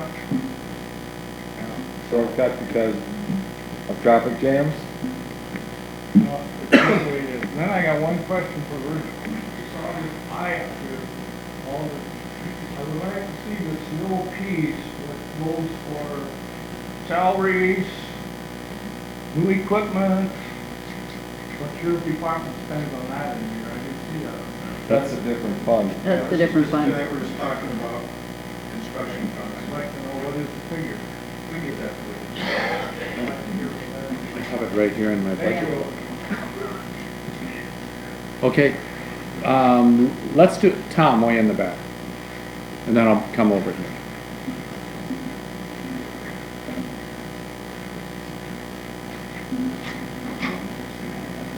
Good to see you, Tom. Yeah. Haven't seen you in a while. Warm welcome. Tom Gerter from Albion Township. I have a couple questions about projects, and then maybe I wanted to say one other thing. On this sheet, the last project, Highway 39, CHA 42 to Odine, Wasn't that done last year? There was a project there. Safety and intersection safety project. There was a couple of trip lanes added at two intersections. Right, the whole thing was repaved and the shoulders were added a little bit. Well, there was complete repavement, correct? No. Okay. I drive that thing every day and I could swear the whole thing. Okay. So is this still necessary? Well, it's pretty nice. I ride my bike on that road quite a bit. In fact, I'm going to ride it there tomorrow morning. It's a beautiful piece of highway, so I'm just wondering, is this, what would this project do that hasn't already been done? A 4-lane highway? So we're talking about a 4-lane highway essentially, because there's another project that's 39 that can go all the way to 19. Okay, so we're going to expand that to 4 lanes. Okay, and then the Fenning Avenue project, what's the nature of that? Sorry. Is that just expansion for the growth? Fenning Avenue project? Yeah. Is that the one that's Between Monticello. So what does that mean for the boat? Well, to build the state aid standards, you widen the road, you have big shoulders for safety, and slopes that are safe. Does that road get a lot of traffic? That road is about 2,000 cars a day. Because again, I drive that every day and I pass anyone full of cars, so I understand. There might be safety issues with it, but it doesn't seem like maybe it's crushing priority, but I could. But I was just looking at this and I thought, you know, if we take out maybe Highway 39, that project, and maybe delay it a little bit, or delay the Fenning project a little bit, push it out a few years, and we can take off that $9 million, and we bring the project for projected cost for the next 5 years down to, what would that be, 16 million, something like that? Would that be something that the board could fund if we spread the 16 million out over 5 years? Is that something that could be funded out of the reserve fund? And Treasurer Otter and Treasurer Hebel will correct me, but I think there's $30 to $40 million available. I could be wrong. Could we take $3 to $4 million a year out of that as another option? Because all I'm hearing about are 2 options to fund this. But we have that reserve fund. Maybe in the short term, that's a way to fund these projects until we can get a longer term, low-cost solution. That would be an option, Tom, but the one thing, and Bob could speak to this, but that reserve fund has actually really paid dividends in that when we did this refinancing for the jail, having that AA, that was part of the reason we had the AA plus rating. Correct. So, and then we're still going to come out and borrow money for the courts facility. And that's on top of the Public Works project, right? Correct, we've already, well, second, sorry. Yeah. But, so there is money there. There is money there. That instead of coming back to the taxpayer again and asking the taxpayer to spend, you know, takes more of their income and put it into more projects, we've already paid for it in a sense, in our reserves that are available. It seems to me that this might be a reasonable set of projects to use some of that money. Go ahead. Tom, another point is that the state requires us to have 3 to 6 months of operating reserves because the property tax comes in, so there's only very small portion that you can get. Right, but I think the reserves of the county are way over that. I could be wrong. 4.5 or 4.5. Yeah, the state auditors have a recommended fund balance, and we're adhering to that fund balance. Right, but there's no reserve beyond the state required. Well, each year that we reassess that, we have to put that into a capital project fund. We have road projects, we also have other capital projects going on in the county, aren't road related. Right, but I'm hearing that this is critical, and so maybe it's time to start moving some of those funds into something that's critical. And I think all of us agree road and bridges are a core function of government, and we need to have solid, functional roads and bridges. And we've got the money already set aside, we've already paid for it in a sense. It just seems to me that this might be, for a few of these, to give some breathing room to figure out a longer-term solution. That might be a viable option. Tom, okay, Mr. Chairman. So, I can't speak for the other board members, but I mean, your idea on the fund balance, I've brought that out there and I thought about it, but then there's also the side that, because there's so many of these unfunded mandates that we'd like to keep our reserve balance really full, because we never know at what point we are going to have to add social workers or some other pieces over to HHS, because the state's going to say, hey, you got to meet these metrics, and we're not going to give you any money to do it. And that's the reason that we keep these strong fund balance reserves, because the state is so unpredictable for us. that 35% is the mandated that we have to keep in that reserve fund. That's just so that we have to be able to meet payroll. Now, we end up keeping another 10% on that reserves because we don't know how to be able to fund unfunded mandates that we get from the state, and that way we have money to reconcile those differences at the end of the year. So we're not all of a sudden, oh my gosh, we're at 30% and we're now out of compliance with the state. But I can't speak for other commissioners, but that's my view. So is that how you funded the unfunded mandates to date, is through the reserve fund, or how have we funded those? Because I think, Mark, somebody mentioned that the state required increased health and human services, and I don't want to take any more time. But Yeah, no, they definitely did require some increases. And it's, some increases in the levy? They haven't been that huge, though. I mean, they funded people for the child protection thing. We got 6 new workers, but then they don't fund the sheriff's department, they didn't fund the county attorney. So that's where you get the unfunded, but it's not millions. Yeah, it's not. No. All right, thanks. Thank you, Tom. Mike, did you want to say something? Yes, over here.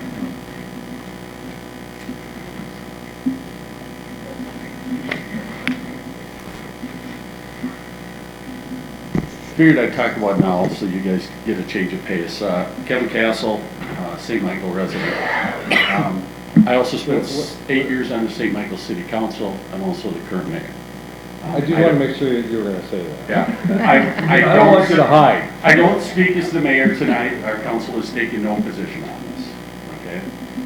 But in the 8 years I spent on the council and now, one of the biggest things we do is we maintain infrastructure.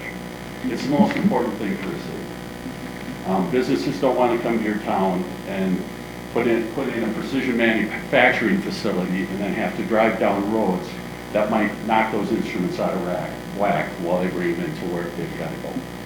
So I think roads, granted you've got public safety, you've got welfare mandates they have to adhere to, but I think roads are one of the most important things to do.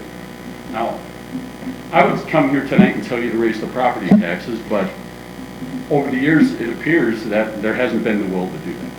Okay? That might be the right way to fund this, but right now a 10% increase might be a little unpalatable. But my feeling is you have to fund this. Now, you've got recommendations from your engineers as to what your reconstruction and construction projects ought to look like and what you ought to spend over a certain amount of years. So I don't care if you take I think you spend $4 million on parks, okay? Take $4 million from parks, okay? It's not as essential as roads, okay? But I think had you had the ability to cut from other parts of your budget, you would have done it. I know that this board's very fiscally responsible. I know you guys do keep things very close. So I'm here to say that you need to fund this. And local option sales tax looks to be the one tool that you can use that would be the most politically palatable. Here's what I don't want as a city leader down the road, is for this to continue year after year after year, to the point where the county can't keep up its reconstruction program. And sooner or later, we're gonna have a road in St. Michael that has to be reconstructed. And now the county comes to us and says, well, you know, that's not on the plan for another 5 or 10 years. However, if you participated in half the cost, we could probably get to you. And now our city, in order to maintain our roads, is going to have to start taxing our citizens more to get those roads done. Well, that might be palatable for St. Michael, with a city of 17,000 people in growing, and a $5 million budget. That might be much less palatable to a township or a smaller city. So my feeling is that this board needs to do what is necessary. If it's a series of property tax increases or one big one, but either way, you've got to do the right thing and fund this properly. And as I said before, it appears the local option sales tax is probably the most palatable to the most amount of people. But you've got to make that decision. But I honestly believe that you can't keep pushing this down the road. It's absolutely the wrong thing to do. And I think the board is 100% on board with that. You know, I'm not going to speak ill of the board either way, as long as those obligations are met. because we are a growing city. We do need things that need to be done. But our growing, the citizens we're bringing in also help the other areas maybe not have as large a property tax increases. So we do bring in bigger revenue, and it's a larger amount of, if there's more property tax wealth in our city, it helps diminish what the other parts of the county have to pay. So I'm not going to say that we shouldn't grow. We're going to continue to grow. I can't stop landowners in St. Michael from selling their property to someone to develop houses. That's not what government does. So we'll do the best we can, but we really need the county to keep up with their side of the portion so that we can do our job and not have to start digging into our pockets to help pay for things that you guys should do. Thank you. Virgil, can I ask you a question? At some point, and because I've been over to St. Michael and Albertville and Otsego in that area, but when you get down like south of St. Michael, is there anything, I mean, whether with the state or whatever, to get another lane, another way out of the area? Because it is, in the mornings especially, or evenings, it's just congestion up there. It's confined by the river. Yeah. There's no plans for another outlet kind of thing. Mr. Chair, and Cohasset Park is across the river, and you better have a note from God if you want to cross that park with the road. That's right. Okay. All right. Someone else? Okay, yes, come on up, please.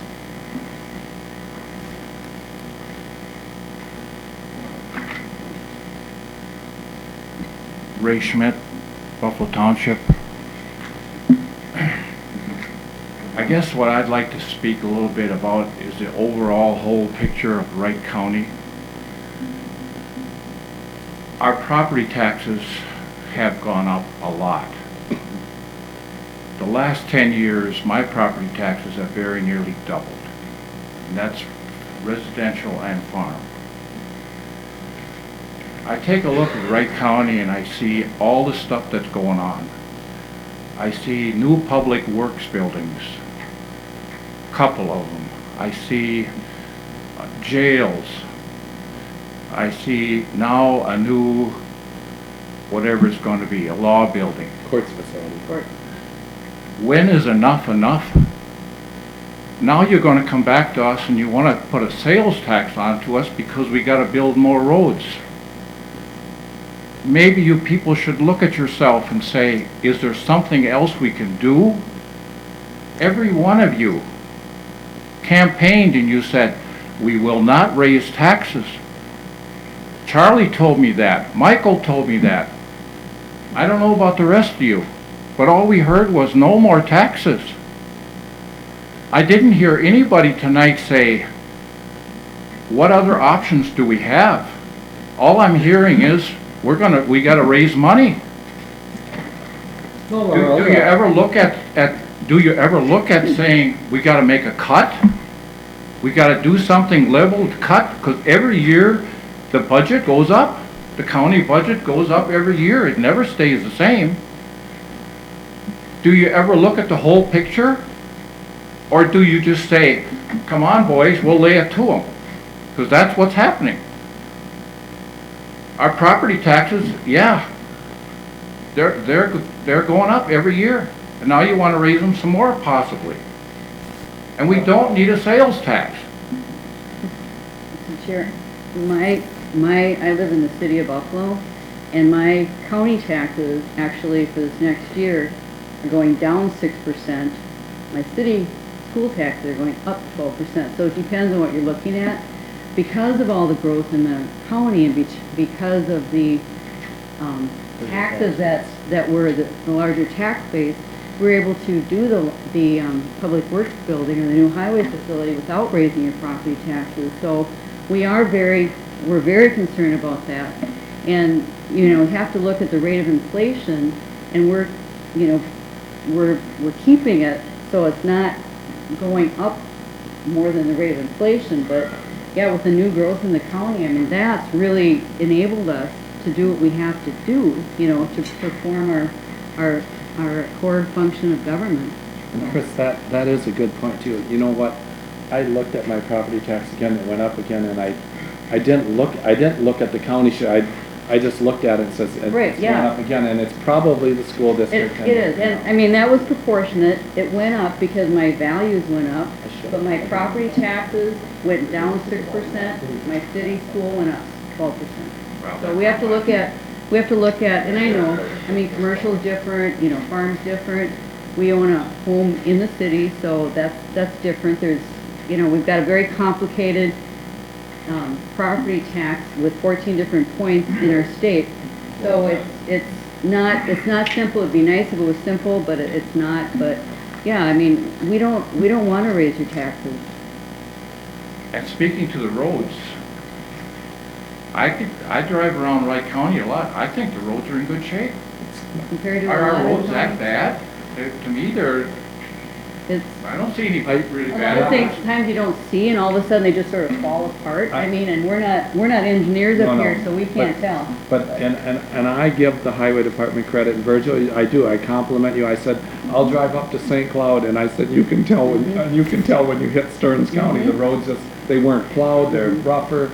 But what we have though, Ray, is some, and I do think, I said, these guys do a great job with that. Yep. But what we're looking at though is some of the things that, to expand the road, to make it, to handle bigger levels of traffic and things like that. Those are things that we have to spend some money. We need for But safety. you also have to put yourself in a taxpayer and the Wright County resident's position and say, tonight, of all the people that spoke here, only one person got up and said that he's in favor of raising the tax. Not nobody else. Everybody else was against it. So do you take that into evaluation? Do you weigh that out when do you have your meeting tomorrow and you say, boy, there wasn't anybody there that was in favor. These are our people that vote for us. Maybe we better take into mind and see what those people are saying out there. Sounds good. Thank you very much. Thank you. Someone else? Yeah, back here, Chris.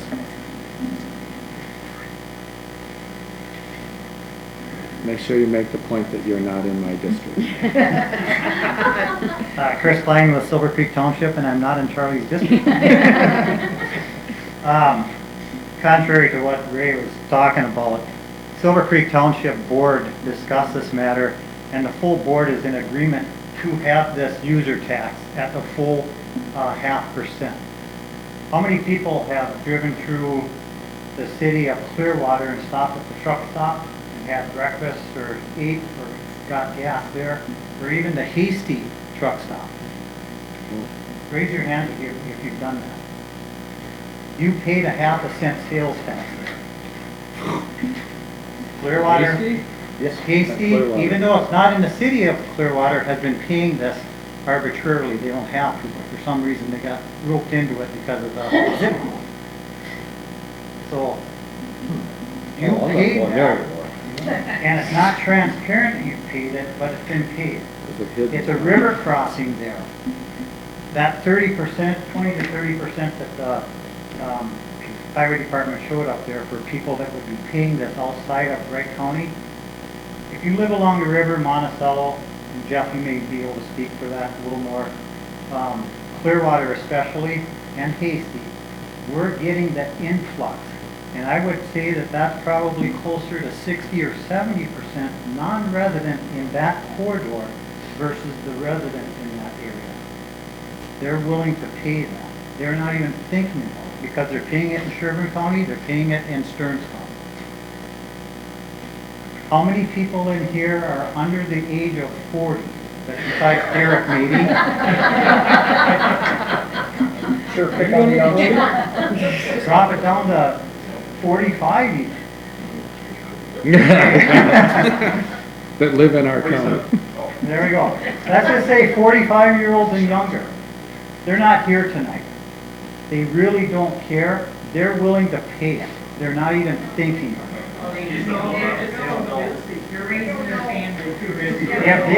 If they cared about it, they'd be making phone calls, writing letters, emails, they'd be at this meeting. That's the point I'd like to make. Those are people that are riding off the windows, that is what awesome. We can disagree on that.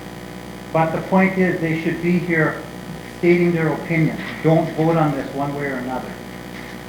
This is something that is needed in our county to get our roads just caught up, and they're not even gonna be able to catch up on it. And with the growth that's going to happen here in the next 5 years, 10 years, even if there are recessions, the Depression of 2008, we've rebuilt from that, and it's starting to boom again. It's going to continue. It's not always going to be a depression or a downturn in cycles where there's going to be stagnant or no growth, or people are all going to move away someplace else. The county's going to continue to grow, and this is not a short-term solution. This has to be a long-term solution that the board has to consider. This isn't just a 5-year, or have a new board vote on this every 4 or 5 years, or 10 years, or 15 years. This is a short-term fix, but it's going to help in the long-term solution for the county.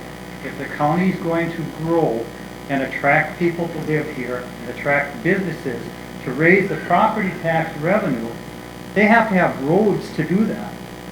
Last fall, we had a combine fall off the shoulder of the County Road 7 at the end of my property. In the spring before that, we had a forklift that fell off the opposite shoulder of the road on County Road 7 at the end of my property. The reason they fell off, the road's not wide enough. They were meeting cars, and they moved over as far as they could. Shoulder gave way, they lost control, into the ditch they went. That's just one example of the roads that are not up to standards in just my area. County Road 8 from Hasty to Maple Lake. I don't know what the traffic count is on that road, but it is busy, busy, busy. On weekends, Thursdays and Fridays and Mondays, that road is just like the freeway. And people are using it to get off the freeway to get back into the city when they're heading up to their cabin. Yeah, that's my road. Yep. That road needs attention. It's not even on the list. That'll be quickly deteriorating, and at some point it needs to be looked at more heavily, but that's a different topic. Dan happened to mention people coming into the businesses here, his business in particular, but people coming into the businesses around Wright County from the other counties. They're using our roads, but they're not paying to use our roads. Maybe indirectly they are through some gas tax, but that money doesn't probably come back to the county directly. So it would allow those that use our roads to pay for the use of them so that we can help maintain them and rebuild them and get them back up into standards. Chris, because I was there and you voted, so it wasn't just you guys talked about it. You guys actually, as a board, voted to support this, correct? Yeah, so we're a 5-member board, and the board voted unanimously to support this in full. And we also did not think that it's a good idea to take any money away from the current budget if this went through, but to keep the whole amount there. I'd offer the first dollar in sales tax to the highway department right now tonight, but I'm afraid Charlie would take 50 cents of it. 75 commodity prices are down. There you go. Anyway, we just feel it's very important, and most of the projects are happening in the real growth areas of the county, and it really doesn't address the rural or the western and northwestern part of the county, and they're growing just as much. Monticello's talking about a river crossing someplace again. That's going to add more traffic onto one of the county highways. It's not going to go directly onto 94, I assume. Jeff, maybe you could speak to that a little later. But County Road 75 is a very busy county road too. So, Chris, you mentioned something, and I'm not going to trust that Virgil will never do this, but there's already talk, and I've heard it just rumoring, that, well, if we do a sales tax, it's going to be raised in the eastern part, it's going to be raised in the big business towns and stuff. So if it's going to get raised there, it's going to get spent there. And I said that really rubbed me the wrong way, because they've been taking our farm property taxes for years to support roads, and I don't want to hear that. If I hear it again, I'm going to jump all over that person. and I would agree 100% there, and I guess I feel enough trust in the highway department and the board yourselves to oversee that and stamp for that. Put a stop to it if the idea is out there anyway. Well, one of the things that the highway department has changed, and Mike, you can speak better to it than I can, but instead of the way they used to do roads, they now are looking at it in an actual... Engineering metrics. Thank you. Instead of three commissioners voting where it's gonna go, average daily trips, age conditions, safety factors. The sales tax also allows us to take some of that CASA money and fix some of those other issues there. That's one of the other things that benefit, and I've had enough talks with Virgil and Chad on this, that everybody in the county has to win on this. Everybody's got to get something out of this in order for it to be successful and to have, for anybody that's against it now, if we so chose to go forward with it, everybody's got to come out and get something out of this. It's got to benefit the whole county, not just part of it. And I would agree that you guys are gonna ensure that that happens, Virgil and Chad and Steve and their department, that they will make sure that that happens. It's happening today. Unfortunately, there just isn't enough dollars to really make the impact that's necessary. And just one other final comment on property taxes. It seems like everybody's concerned with property taxes and how they're going up all the time. And as it was mentioned, it's not just the county getting that increase, it's school districts, it's townships, it's cities, it's all of those also. But what really impacts it that I don't think most people understand or think about is the state is actually mandating or dictating to the county that, hey, your valuations are not what they should be. We want you to increase them. It's almost an artificial tax right there that they're forcing on all of us through the county. Because the assessors are the ones that have to go and say, well, yeah, you kind of got a point there, but the state says it falls within this area, it's going to have to go up. There's nothing we can do about it. Thank you, Mr. Chair. Chris, what it is the state mandates that they be 90 to 105% of true market value. Right. And they get the test every year of where they're at. And this year we were at 94.8 or 94.9% of true market value. And if we start getting closer to that 90, then the state goes, hey, what are you doing? Well, they took over, McLeod County was low, Yeah. they took them over. Yeah. They went out and they're doing all their own, the state took over the assessing. And at that point, they probably go up to 105% of it. Probably. Yeah, they arbitrarily go up until they figure out where it's at, and then they come back at it. And unfortunately, or either way, you know, for a while there with the commodity price up, all of a sudden the ag land was going nuts. You always collect property taxes in arrears. So then now that the commodity prices are down, rents are down, the sales are down a little bit, now you're finally starting to see a little bit of relief, not a heck of a lot because it jumped there quite a bit. Also want to remind you that of 87 counties, we are 86 out of 87 in per capita spending, but yet the 10th largest county here. And every time we have a truth in taxation meeting, the people that are here barking about their taxes are barking up the wrong tree. They should be barking up the school tree. The county part is not there. 3 years ago, we changed how we looked at things. Instead of John Anderson, Elm Street, Anytown, USA, some fake tax statement, we took our own tax statements, residential and commercial. A few of us have residential and commercial in this county. And ag. And ag, we got that also. We got the different things. We don't have apartments. I don't have anybody up here with apartments. We looked at those. And the last 2 years, my commercial property has stayed the same value. 2 years ago, it went down by $100. Last year, it went down by $200. My house went up by 3%, but the value went up by over 12%. So it went down 9%. So it kind of went down if I was to even out, but, you know, technically an increase, no matter what the value does, you know, according to some people. But the thing is, we've been holding tight with that and figuring out where the growth is and how much temperance towards that budget we can have. And I've got a little bit more experience on this than some people in the crowd because I've been there. And Kevin, you know, I sat on the council, sat as mayor on this in a town that was financially 2 steps from bankruptcy. From the state taking over because they were not in good shape. And you have to tear it apart and figure out how to, it was like a Kaizen event before Kaizen was figured out. You have to tear about how we can do this, how we're going to make this long-term sustainability. So it's not something we take lightly. I look over that budget and the growth and the different things all the time to figure, okay, where can we go? We have a court's going to come in. That's going to add $3.6 to $4 million every year onto our budget to pay for that. Okay, the courts were supposedly going to be done in 2004 and kind of got shoved off to the side. The 10th Judicial District is not giving Wright County a pass anymore. They're telling you are gonna do it. Actual state. This state, but 10th Judicial District, the gentleman with the fancy haircut and the Gucci suit and no sense of humor. You know, in certain terms, we are not giving you a pass anymore. You are doing this. I mean, our courts over here, 1959 vintage, been remodeled a couple times. Guess what? You know, you can only kick the can down the road so long before you gotta do something. Could I see a show of hands? We're considering having a short break here, but could you raise your hands who would like to speak yet?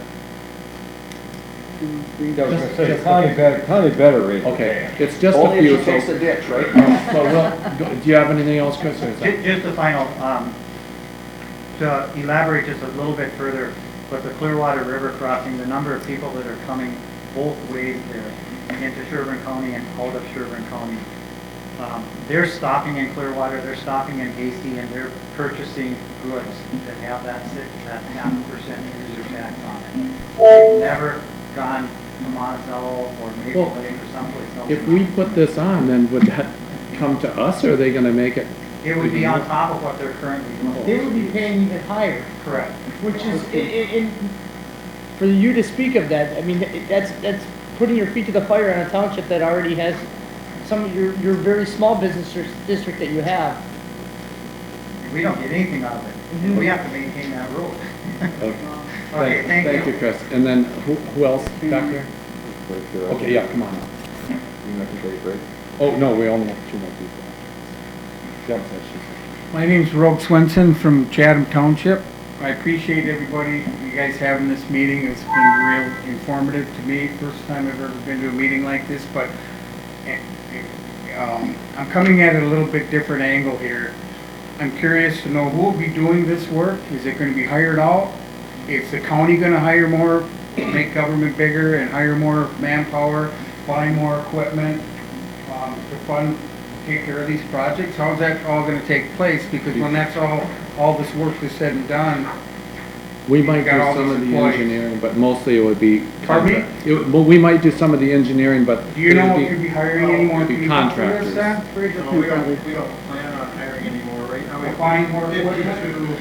We have 52 people in our highway department.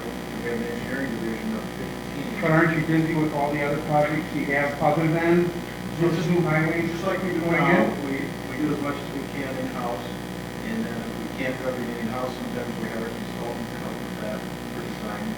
But then all the projects get let out for bid and contract.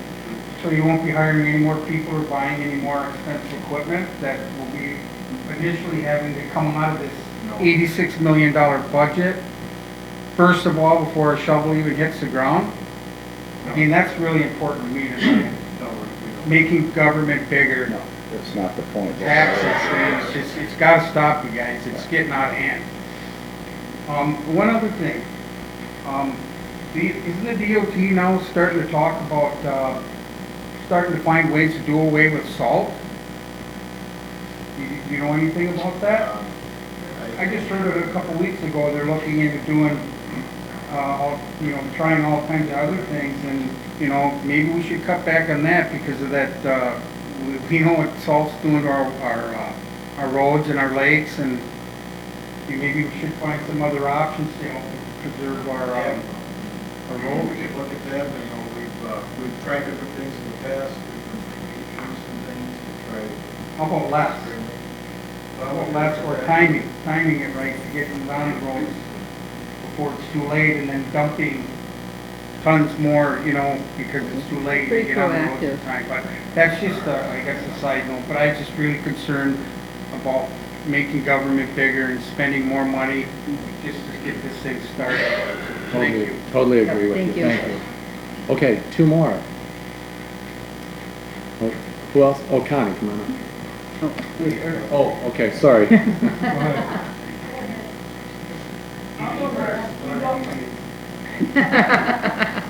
Let's flip a coin. Remember, there are 2 theories on arguing with women. It works, don't try it. The good news is the best will be saved for last. Lloyd Hilgard, City of Monticello. I don't know if I'm going to state an opinion as much as I'm just going to ask some questions or make some statements. I know that I've been on the council for 6 years, and I know coming in as similar to Wright County, Monticello also has a low tax rate compared to the other cities in Wright County. And we had a pretty good, Jeff can correct me if I misspeak on anything here. We had a pretty good surplus coming into 2008, 2009.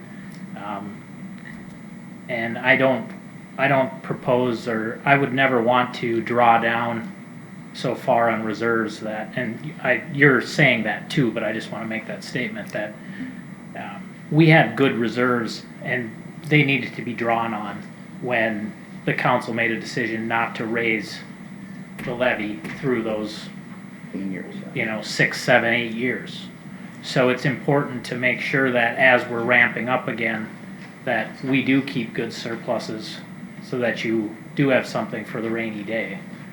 So that's just one comment.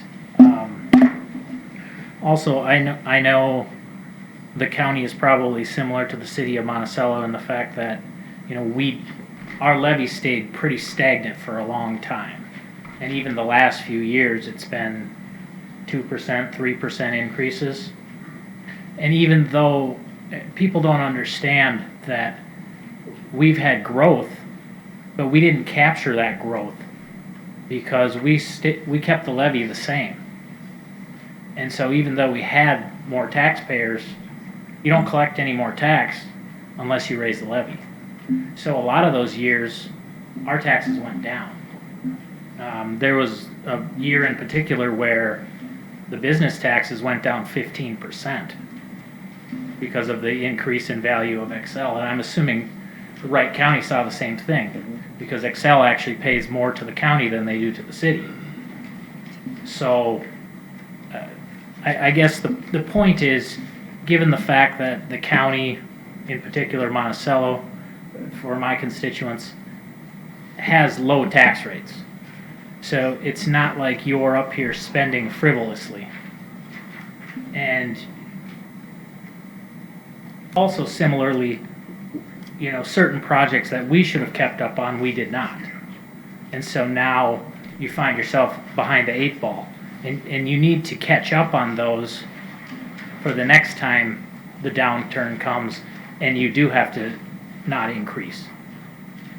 So I guess, for most people, the sales tax is going to be less of a burden than a levy increase. Now, for me in particular, it's not going to be, because my particular business, I don't have a building, but I purchase a lot of material. And so the sales tax is actually going to cost me $1,500 just on the material I buy for my business. And I'm not complaining, I'm just stating a fact that, there will be certain people it's going to cost more. So if you do a levy increase, you'll increase, the businesses are going to pay the lion's share of it. But there will be, but I'm not going to drive across to Sherburne County to save half a percent. So I don't think that's probably something that you'd have to worry about. But a lot of people come into Monticello from Sherburne County and they'll be paying a lot, just like they will in Hasty and Clearwater. So, I don't know. I don't, like I said, I'm okay with it. I'm not going to speak for the rest of the council. We didn't have a lot of discussion about it, but I don't see anyone else from our council here. So I guess I'm okay with it. I think that in the end, the majority of the constituents will pay less this way, and I think that everyone's in competition for business. Monticello's against Buffalo, Wright County's against Sherburne County, Hennepin County. I mean, everyone's vying for business, whether it's new industry, new commercial, housing. So you have to make sure, you have to have something shiny to attract people. And if it's difficult to get through, people aren't going to want to live here, or they're not going to want to locate their business here, because everything is about getting from A to B and doing it quickly. Thus, the more lanes they put up 94, the farther people will move out. So I guess I'm just rambling on and making comments that I believe that this board, as well as our board, has been fiscally responsible, and at a certain point, you can't trip over a dollar to try to save a dime. So at some point, you have to maintain, or it will cost you more in the long run. So one way or another, we have to raise the money. Thank you. Thank you, Lloyd.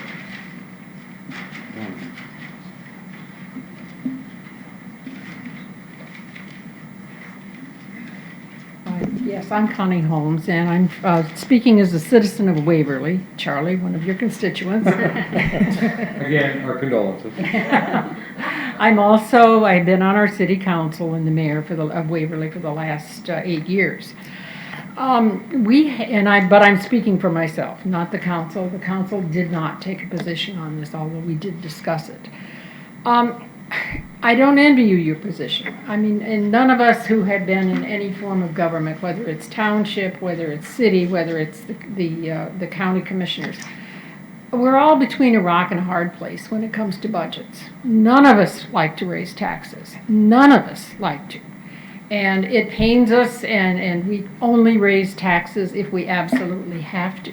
But on the other hand, every year, as our population grows, as the requirements from the state and the federal government grow, and it's not just the county, they also, trickle on down to the townships and the cities, we're faced with increasing expenditures. And we have to somehow balance the needs of our residents and our constituents, who really, a lot of them cannot afford to pay more property taxes. They just simply can't afford it. Or more taxes in general. And we have to balance their needs with the needs to continue to serve, to provide basic services. Transportation is one of those basic services. And we have to look at it as a county as a whole, as well as from all of the regions of the county.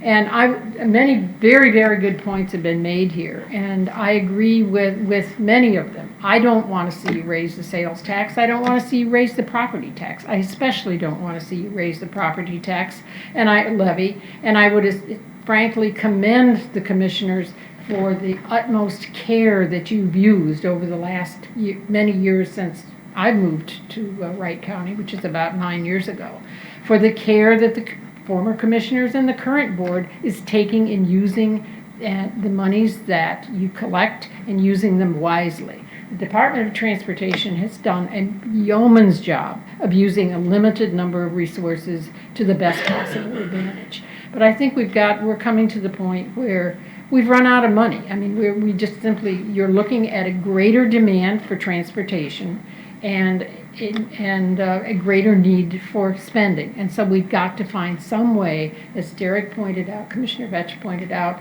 we've got steady, if not, who knows, possibly declining income from the state. We're certainly not going to get much from the federal government. But our needs are going up. With our population, our needs are going up. And so we're going to have to fund that some way. And how you do it, it's going to be a balancing act. You might have to decide, we'll do it partially through maybe a 1/4-cent sales tax, partially through a cut in the other budget, and partially through an increase in levy. But no matter how you do it, I agree, you have to look at this issue, and you have to fund the roads both in all areas of the county. And I know the projects for this particular proposed sales tax were primarily for the areas of the county that are growing the most rapidly. And that's probably where it has to go first. But if we have that additional money to put into those areas, we've still got these dollars that we're spending now to put into the rest of the county. And I honestly think that unless we raise more dollars, the entire county will suffer for it. And so, again, it's a very difficult decision. I personally would favor the local option sales tax, but I realize that many people don't, and so it might have to be a combination of the sales tax, a small property tax increase, and finding some dollars in another part of the budget. But the bottom line is we've got to find additional dollars to fund our transportation needs and our infrastructure, or else the county over time is going to suffer in terms of being less attractive to residences and much less attractive to businesses. So thank you. Thank you, Madam Mayor. And the Connie? Yep, you go ahead. I got a question. No, I'm not going to say No, I'm not. I wasn't even gonna go there with that ditch. No, actually, you know, one of the reasons that this has come up is because of the county road that goes around Waverly Lake. That's true. So, we're in a situation where we can, the city has to tear up the road, and the road is to do some new sewer construction. It's a necessity. Our Yep. sewer is broken. So, it's a county road, so the county was gonna have to do some reconstruction of it anyway.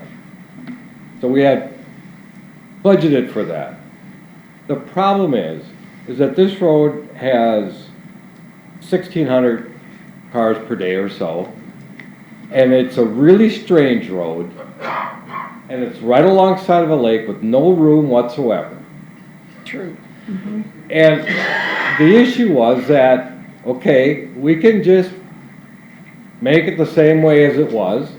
We spend a lot of money doing that. Well, spend The quite city a is bit of spending a money lot of money doing this. just to reconstruct it, or we could bring it up to state aid standards and make the road a hell of a lot safer.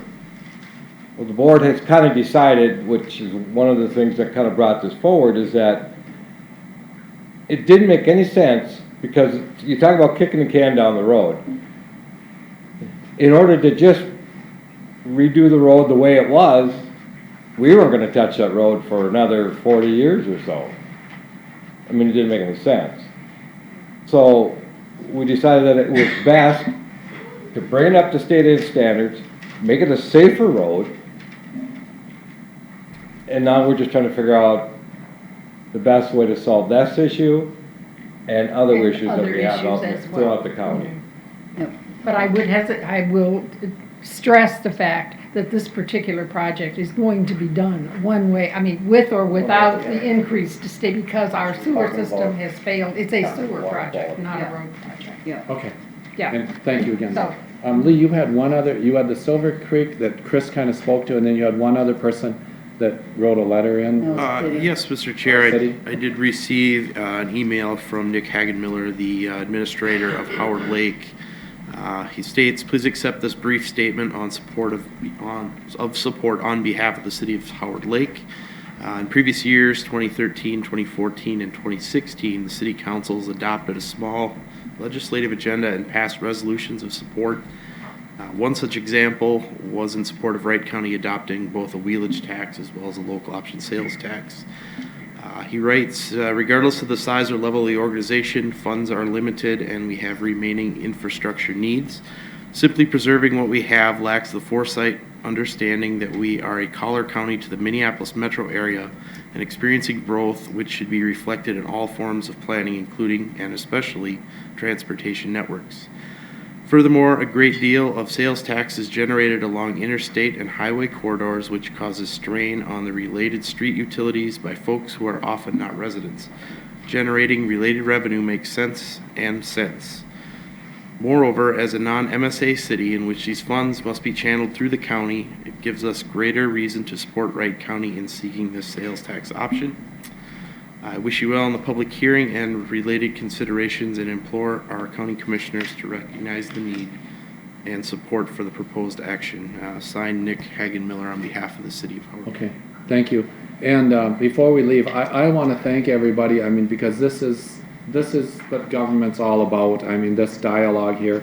We learned a lot up here. I think everyone will say that. We got a good feel for people, and really appreciate your decorum and all this. And I know there's feelings on both sides of this, and everyone is very respectful, and gosh, I'm just really proud of our county. So But, Mr. Chair, I think we owe these people at least dialogue as to, before you adjourn, as to where the intention of the board is to go with this, directional wise. They gave up their evenings to talk about it. I think that we offer some sort of directional.